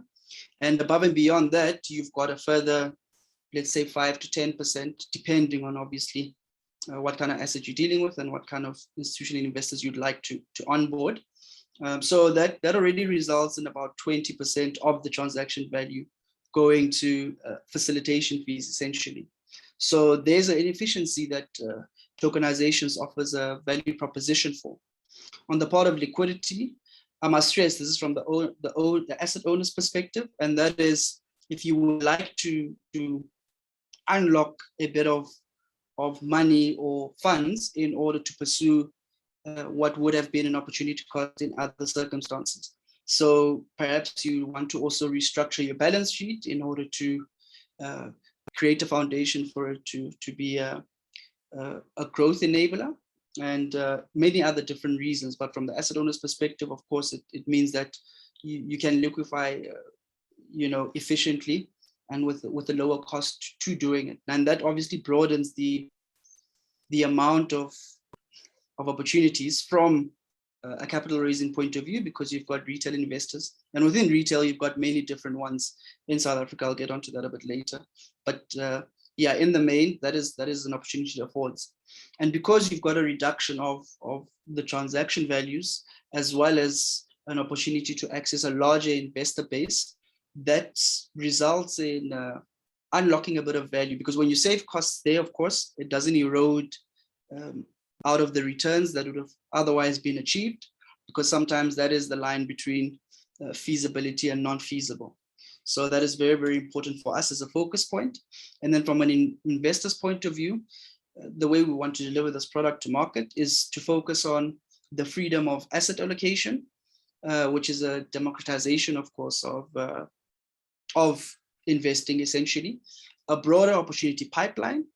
Now, this is, of course, important because when you're dealing with an asset allocation and opportunity pipeline, usually the first question I always get is, but if you want a diversified portfolio, you can go to a REIT. Now, while this is true, there is a bit of a limitation on what opportunities a REIT can access. I've spoken to quite a few of them, and the answer is always the same. The opportunity pipeline they can entertain is always one that needs to be of a very large scale, primarily because the pressures of being a listed company is that you need projects that are going to move the needle. Otherwise, of course, it reflects not so positive on your company. So if you want access to opportunities that are at times beyond the reach of your REITs, it still becomes a relevant value proposition. And then, of course, the cost saving on the secondary market that was touched on very well by my learned friend. So I won't necessarily delve in that too much, especially because the economics thereof still need to be fully ascertained, as well as the regulatory component of it. We still at loggerheads with the regulators here on that one. So it's not so straightforward. Then, of course, the transparency that blockchain and the platform itself affords, because with that, then it means, trust does not become such a major hurdle. Now, I've put liquidity here not because we believe it is actually a value proposition, because if you cannot offer liquidity, we don't believe you'll be in business for long. It's just as simple as that from our point of view, that is, because otherwise then you might as well just continue to pursue other means of asset allocation and investment opportunities. So as a value proposition, I don't think it is. However, we always keep note of it because it is a question that needs a solution. Otherwise, the longevity of the sector will be in question. So the solutions that are springing up all over the world are very important. And here for the African market, it's going to be critical that we also solve that particular question mark. We do have a few ideas that we're working on, but that will come in due course. We just need to fine tune a few instruments with a few stakeholders to enable liquidity within a compliant fashion. So the reason I mentioned these components is because they are all interlinked, and from our perspective, it is very important that we always keep these in mind, as it informs how we approach the next phase, which is, of course, a rollout for it. And we have spoken to many investors. Currently, we have about 2,000 on our list of interest who are waiting for us to do the first project, and we're very excited to be doing that. Another point that I think is very important that I touch on is that the security and the transparency is a very critical point, because it will also speak to the regulatory component, because I do anticipate questions about that. However, the way in which we have, and we've given a long thought to this, I mean, Klaus would know we spent over probably close to a year trying to structure it in a way that keeps it compliant without taking away the efficiencies that this particular approach affords. And by definition, of course, we are peer-to-peer in South Africa. The test is always in form. However, then the way we structure it is such that you create obviously the SPVs, and you seek to appease the space by making sure certain prerequisites are in place, which is what we do. So for an example, the corporate governance component, we try very much aligned to the norm of the industry as a whole. So that would involve, a quarterly publications, not necessarily to the public, but to your shareholders themselves, giving them, of course, the voting rights necessary, as well as the legal entity at play. So it's not the same as an OTC, because it's the structural, the contract itself, which is the shareholders agreement, is such that it's governed by the what we have as the Companies Act here in South Africa. So if you structure it like that, you do satisfy a few of the regulatory hurdles you will come across. Then of course the other ones, such as the flow of the funds themselves. And we are happy that we have one of the major banks working with us in order to create a reference validation system for the flow of the money, so that at no point is it really in our hands, so it allows the investors in real time to be in control of their funds from their phones. So those kind of questions we've been answering in order to be able to deliver these value propositions, so that regardless of whether it's 1 million or 100 million, whichever currency it is, opportunity, the standards are preserved. And what this does is it makes it makes it expensive to start. However, operationally it becomes very efficient. So of course, you can imagine we spent a lot of resources so far just structuring it legally and getting the reference validation system in place and things like that. But that is just merely to protect investors and asset owners alike. And that of course increases the cost up front. However, then operationally, once those things are in place, it becomes very straightforward, because you have the shareholders agreement being essentially a minted version that will automatically be populated accordingly and be signed by the relevant parties to the transaction. So those allow us to gain the confidence of investors to understand that the investments are protected, they're in control of it at all times. And because of the way the money is managed as well, if there are corrections that need to be made, that is possible, with of course a correct process. So for ourselves, as a result of that approach, or under the auspices of that approach, we have 4 assets that we will be rolling out in different segments with different capex levels, that being a residential development, a residential block, a retail center, and a major office block. And I could not, I thought I had limited time, so I didn't plan to go over each particular opportunity. However, I'll touch on the residential one that will be in the capital, that has a capex of about 10 million US, with 115 units. And I'll touch a little bit on the way in which we've structured it, because this particular one has taken a few months to put together and has a very unique approach.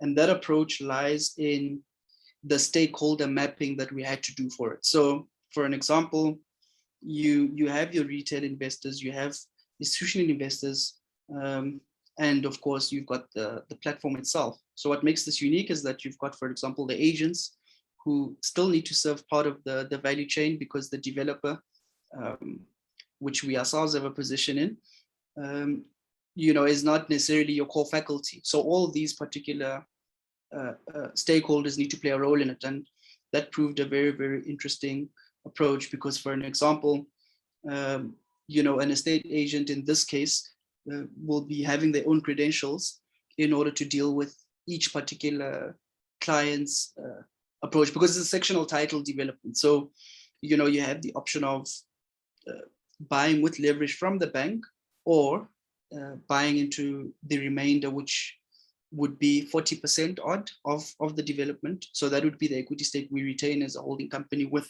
joint venture partners, and then 60% is floated. And the way that 60% is attained can be through cash or, leveraging with the bank. So what the estate agent does, for example, is streamline the process, because they interface with the bank, but you onboard on the platform. So it's going to be very interesting. We're looking very much forward to it. And with regards to the residential block, that is just to test the market when it comes to the cash flow versus ground up development, because obviously they've got vastly different risk connotations, and therefore they will, spark the attention of different types of investors. And through that process, we'll be able to ascertain what is the best and most in-demand way to approach this particular uncharted waters, if I can call it that. So I did touch on all of this. I just didn't go to the slide because I was thinking at the top of my head. With regards to the future of tokenization in Africa, we communicate with colleagues throughout different countries. We're doing a few collaborations that we've been working on, and the Africa Continental Free Trade Agreement is serving as an enabler, especially with the movements of funds, because it facilitates investments amongst the different countries here on the continent.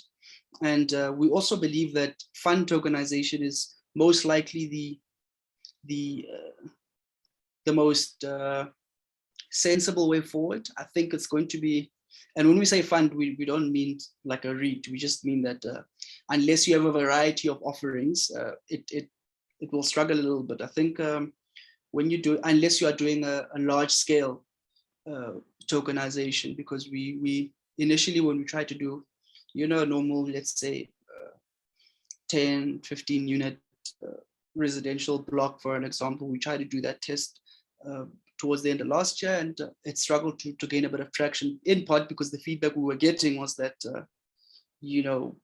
if it's a little bit of a variety, it allows us to maybe then expose ourselves to this asset at this amount of money, and then another one at that amount of money. So that is the reason why we want to start with 4, just to see how that variety plays out within the scope that we have at the moment.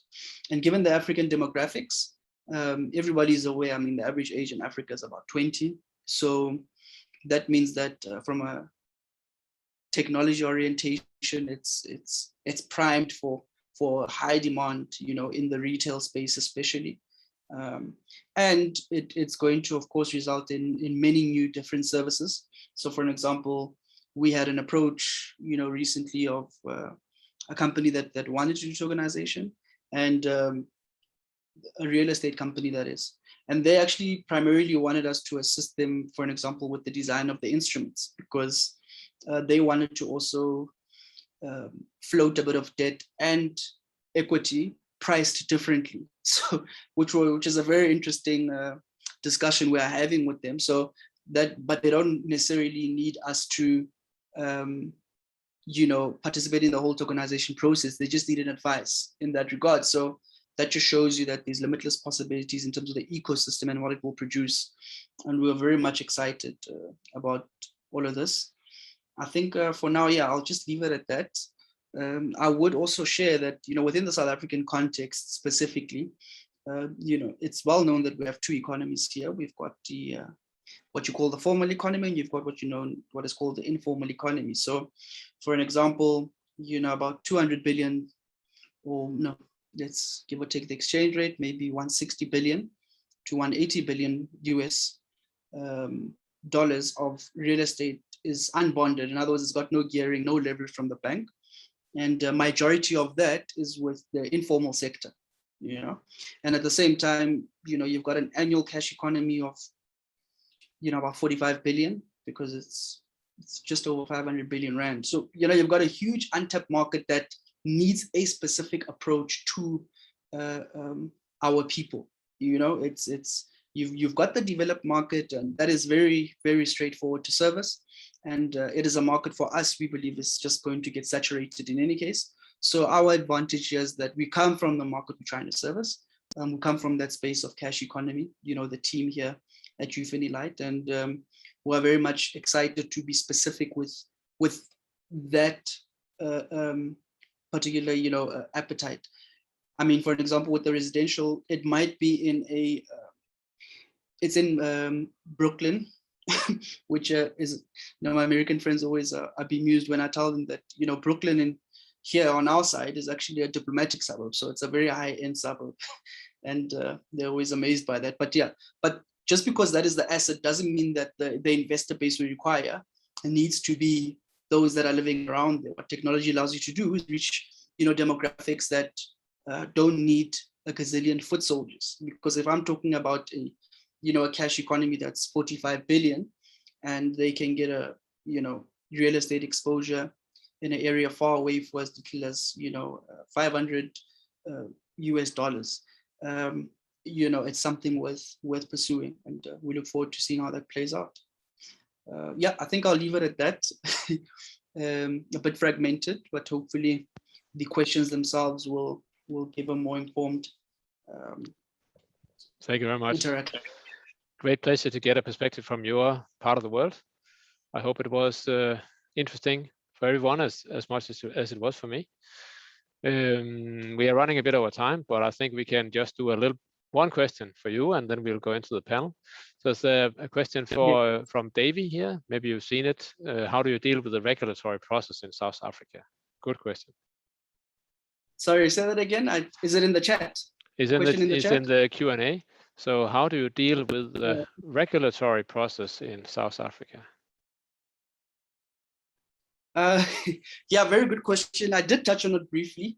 Well, besides fighting with the regulators, we don't fight to necessarily disagree. We engage robustly with them in how we structure it. They are not in a position to ever, officially endorse certain things. But for an example, right now, we are in conversations with them to get a, sandbox license, which basically means that, you get a license, a financial service provider license, but you are testing waters they don't themselves understand. But currently, structurally, the way we've structured the transaction means that it is a normal business-to-business transaction, because it doesn't yet involve a defined secondary market, firstly, which is the key part of the regulatory hurdle. Because once you are openly marketing a share or a bond, it's an instrument, whether you like it or not. You can call it a token, a coin. What you call it is not going to overpower, the form of that instrument. So on that particular component, we are trying to find the best solution. They're very open, though. They're not stubborn about it. So we don't foresee any problems in South Africa regarding that. I think for them, the way they interact with us, it's just a case of protecting investors from fraudulent activity, which is why we incorporated elements of governance like the quarterly results, the complying with the Financial Intelligence Center Act, which is the KYC, the anti-money laundering provisions and those things, so that we can appease those particular concerns, because this is a genuine attempt at access to new markets and other intrinsic benefits. I don't know if that answers it, but at the moment, the Companies Act, if I'm to reference the legislation, is the one that would govern the transactions we are about to embark on. Good answer. Thank you very much. Do you mind writing your email address in the chat dialogue? There's a couple of people who would like to get in contact with you. Okay, no, I will post it in there. I'll post my own personal one.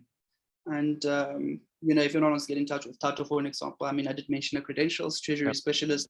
She deals very much with the continental aspect of things, because, CFA is a correct knowledge base to deal with that. So if anyone wants to, get more information on the continental perspective, she's very much at the forefront of that. She couldn't join us today, a bit of a tight schedule, but nonetheless, she did wish us well and sent her greetings to everybody, by the way. Yeah. Thank you. Thank you very much. Great pleasure to have you here on the webinar. So I think we'll just do a little bit of panel discussion right now if you are still up for that. So I hope that the remaining participants here will stay on for a bit. So we'll take a few questions from the panel. So Heil and Björn, feel free to turn on your cameras again so we can see you, and then we'll take a couple of questions. So there was actually one here from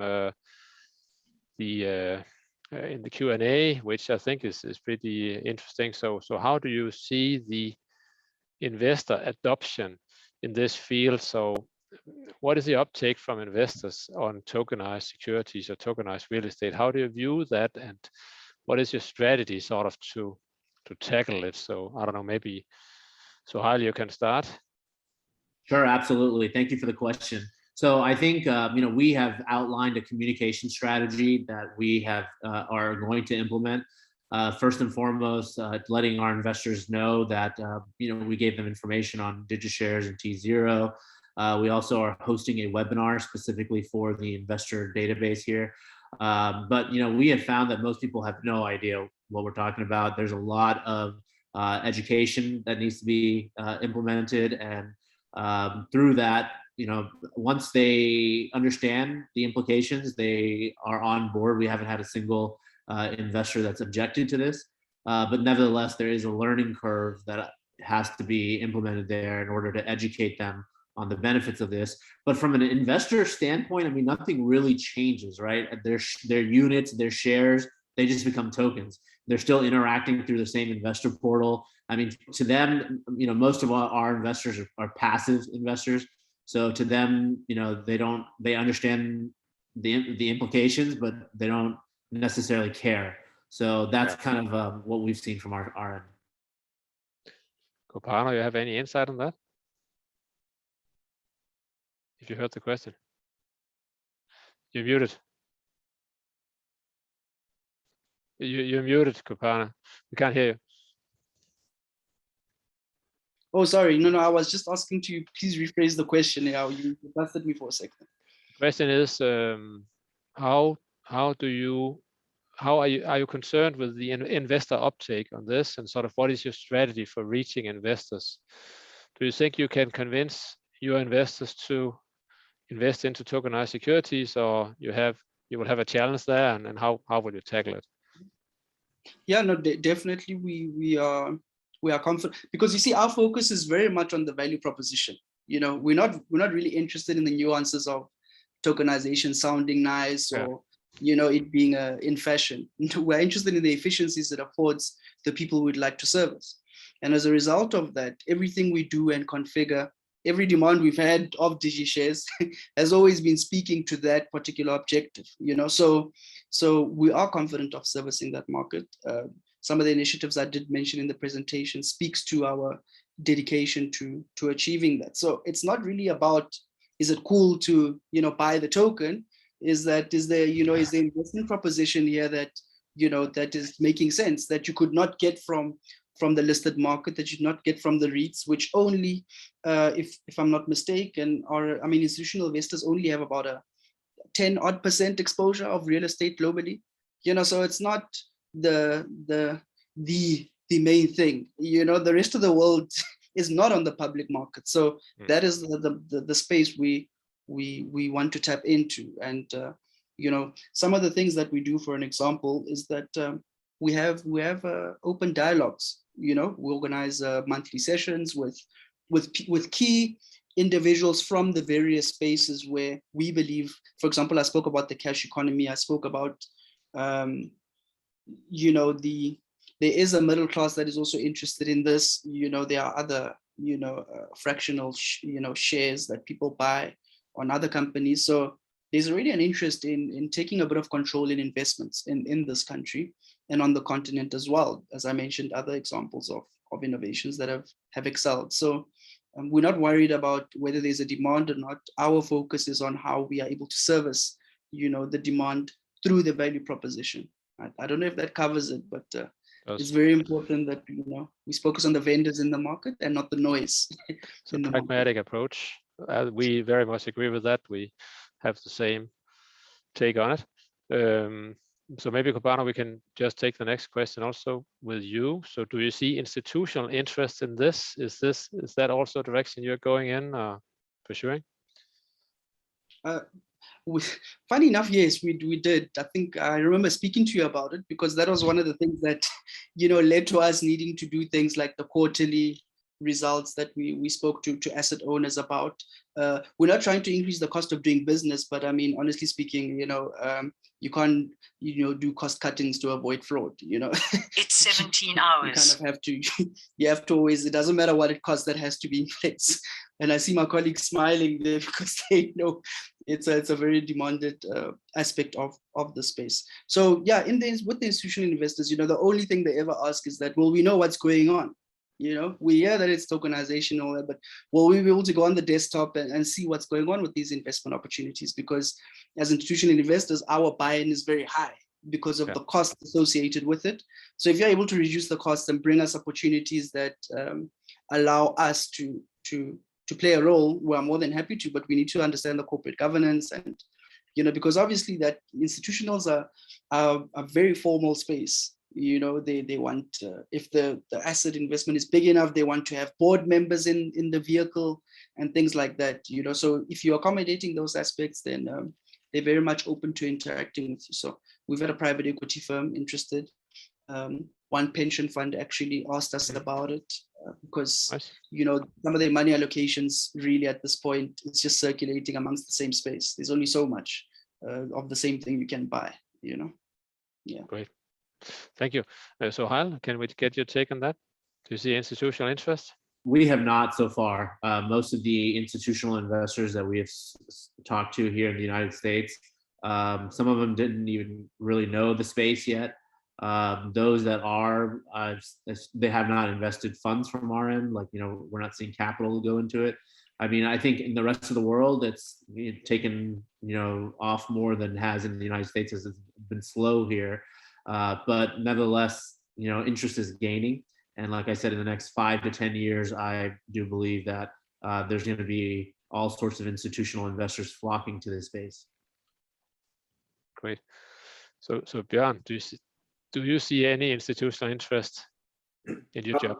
Yeah, based on our conversations that are coming in, we're definitely seeing a lot of institutional interest. The only issue they have is that they have longer lead times. So from discussions to investing, it's going to at least probably take 6 to 12 months. And just through seminars like this, I've actually had some of the largest real estate funds in the world reach out to us, and I'm not exaggerating, but it's preliminary discussions.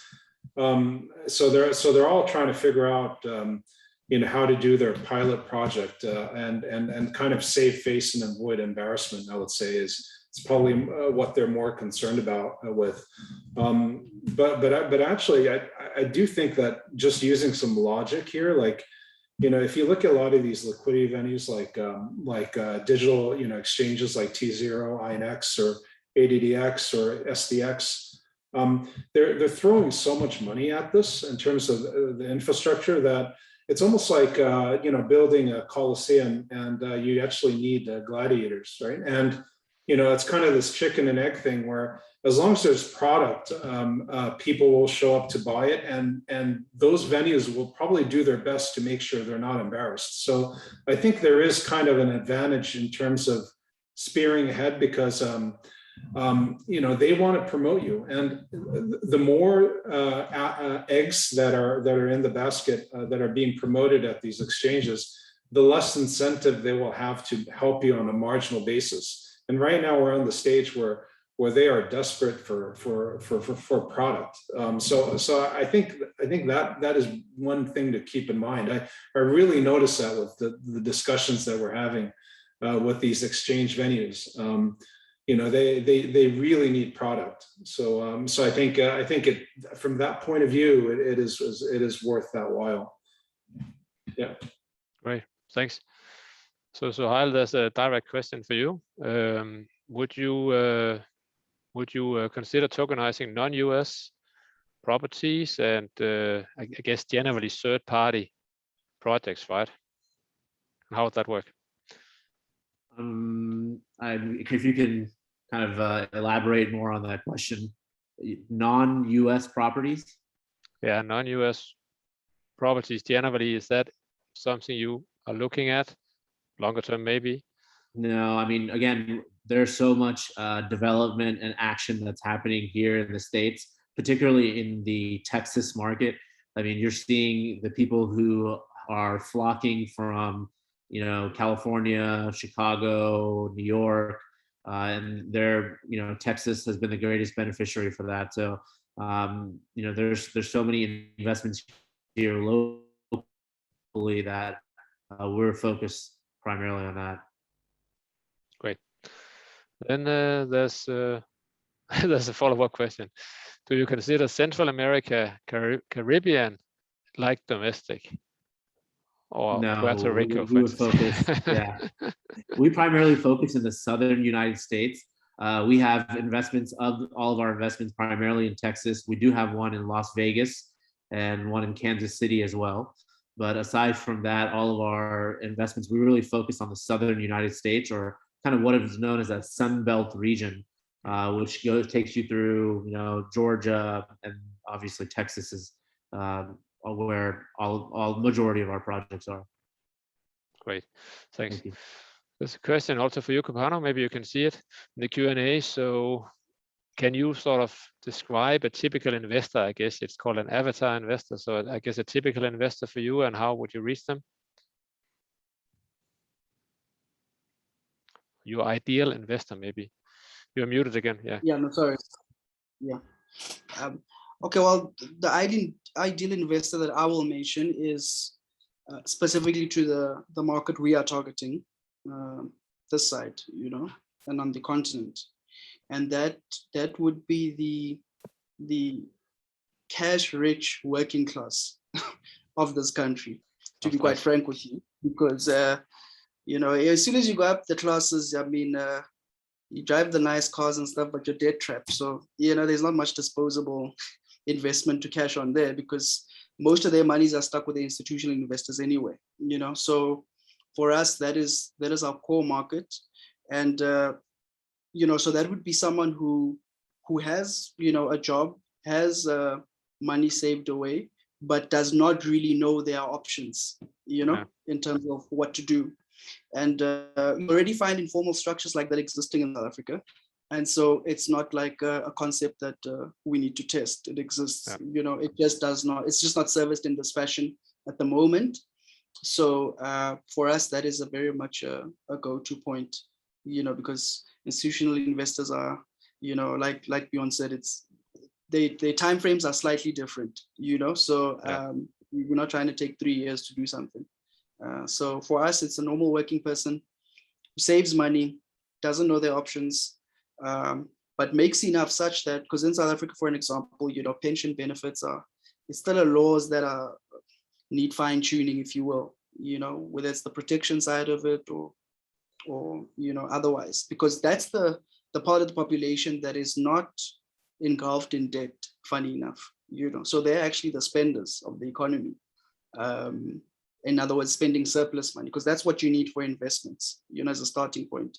A person cannot invest if they don't cover their basic needs. So, that is the ideal people we've been interacting with. We have had some high net worth individuals who are interested, provided we have privacy provisions in place, which I don't know why, but it kind of makes sense. But that's not the major market. That's just a bespoke offering that they've asked us for. Yeah. Great, thanks. I think we'll round it off with the final question for the three panelists, which would be, of course, how do you see the space developing over the next 2, 3, 4, 5 years? I don't know how far you can see into the future. So Hal, you want to start? Absolutely. And thank you again, DigiShares, for inviting me to speak on this panel. It was a pleasure to share our experience with you all, and we look forward to continuing that. To answer that question, I mentioned it earlier, like in the next decade, I believe that this is going to be the status quo, and this is going to be the standard of way of operating business all around the world, right? Because now we're talking about linking a global community here. It could take longer than that.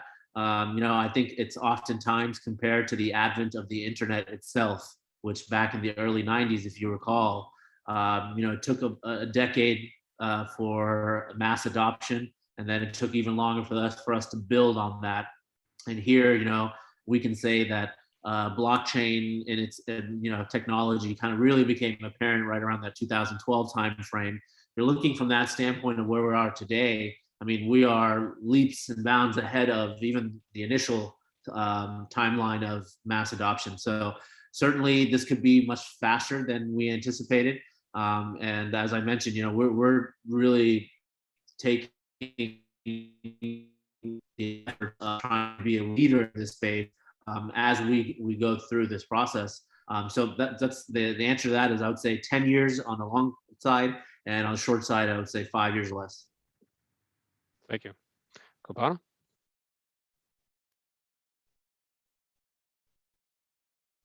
Oh, sorry. Thank you. Thank you once again for everybody making time, all my colleagues on the panels. Really, really appreciate it from different time zones. I think that's a very good achievement by DigiShares. You guys should be very pleased with being able to, bring together literally different quadrants of the world, offering what is quite frankly very different outcomes, from the same basis point, if you really think about it. And it's been a learning experience for myself as well. And going forward, I think the future of tokenization, given what I've just said, you can't generalize it really. I really, really think it's market specific on what's going to happen. So one thing that I do know is that it's going to play a major role in the way in which the financial sector conducts its business. I think as you can see with the major banks in the US, all of a sudden, Uncle Morgan and them are starting to acknowledge cryptocurrencies here to stay, whereas before they were banning their own employees from using it. So it's a train that you cannot stop. And therefore, because it's here to stay, what you're going to have is a lot of what we believe and what we anticipate is streamlining of the standards of the sort of institutional space, but because the cost of business is so low, it will be accessible to everybody. So that means retail investors and institutional investors are going to actually overlap spaces. And I think they'll be wise to do so because, the way they hit the private equity firms with the GameStop thing tells you that, you cannot ignore these guys forever anymore. They're scaling enough to make an impact, they literally squeezed those private equity firms. I think that was earlier this year or late last year. So we really think that it's going to become a normal part of the way in which the financial sector is orientated, simply because it allows you access to more people and more opportunities, and that is the key component, I think, of it. I don't think it's because, oh, great, we want to be able to say it's cryptocurrency and it's fashionable. No, it's actually, there are real efficiencies in blockchain and this particular business model, and that is what yourself and all my colleagues, all of us need to be focused on, because if you lose sight of that, the big boys, once they realize it, they'll overtake you very quickly, so it's very key that we continue to support each other in that fashion and openly interact with everybody that's interested. I do see Ashley has tried to confirm my email address. It's the one that I typed out, and thank you for everybody's time. Thank you very much. Björn, last words? Yeah, just very quickly. I guess it's probably hard to generalize, as was just mentioned, but for example, if we look at financial markets with ETF adoption, it took a good 10-15 years before they were actually adopted. And so the point being is, the whole idea of crypto investors or digital asset investors, it's going to converge with the security token world. And it's quite, as long as there's a KYC AML accreditation process, these crypto investors at these custodians like Coinbase or Fidelity Digit Asset Custody, they're all asset managers, all established asset managers. and they all come from the securities world. So it's actually quite logical that they will migrate or diversify into the security token universe, just like they did with ETFs 10, 15 years ago. It's just, I would say it's just very logical to extrapolate, but it's just extrapolation. Yeah, that's it for me. Thank you very much. Thank you, everyone. Thank you for attending here today, and thank you to the panelists and speakers.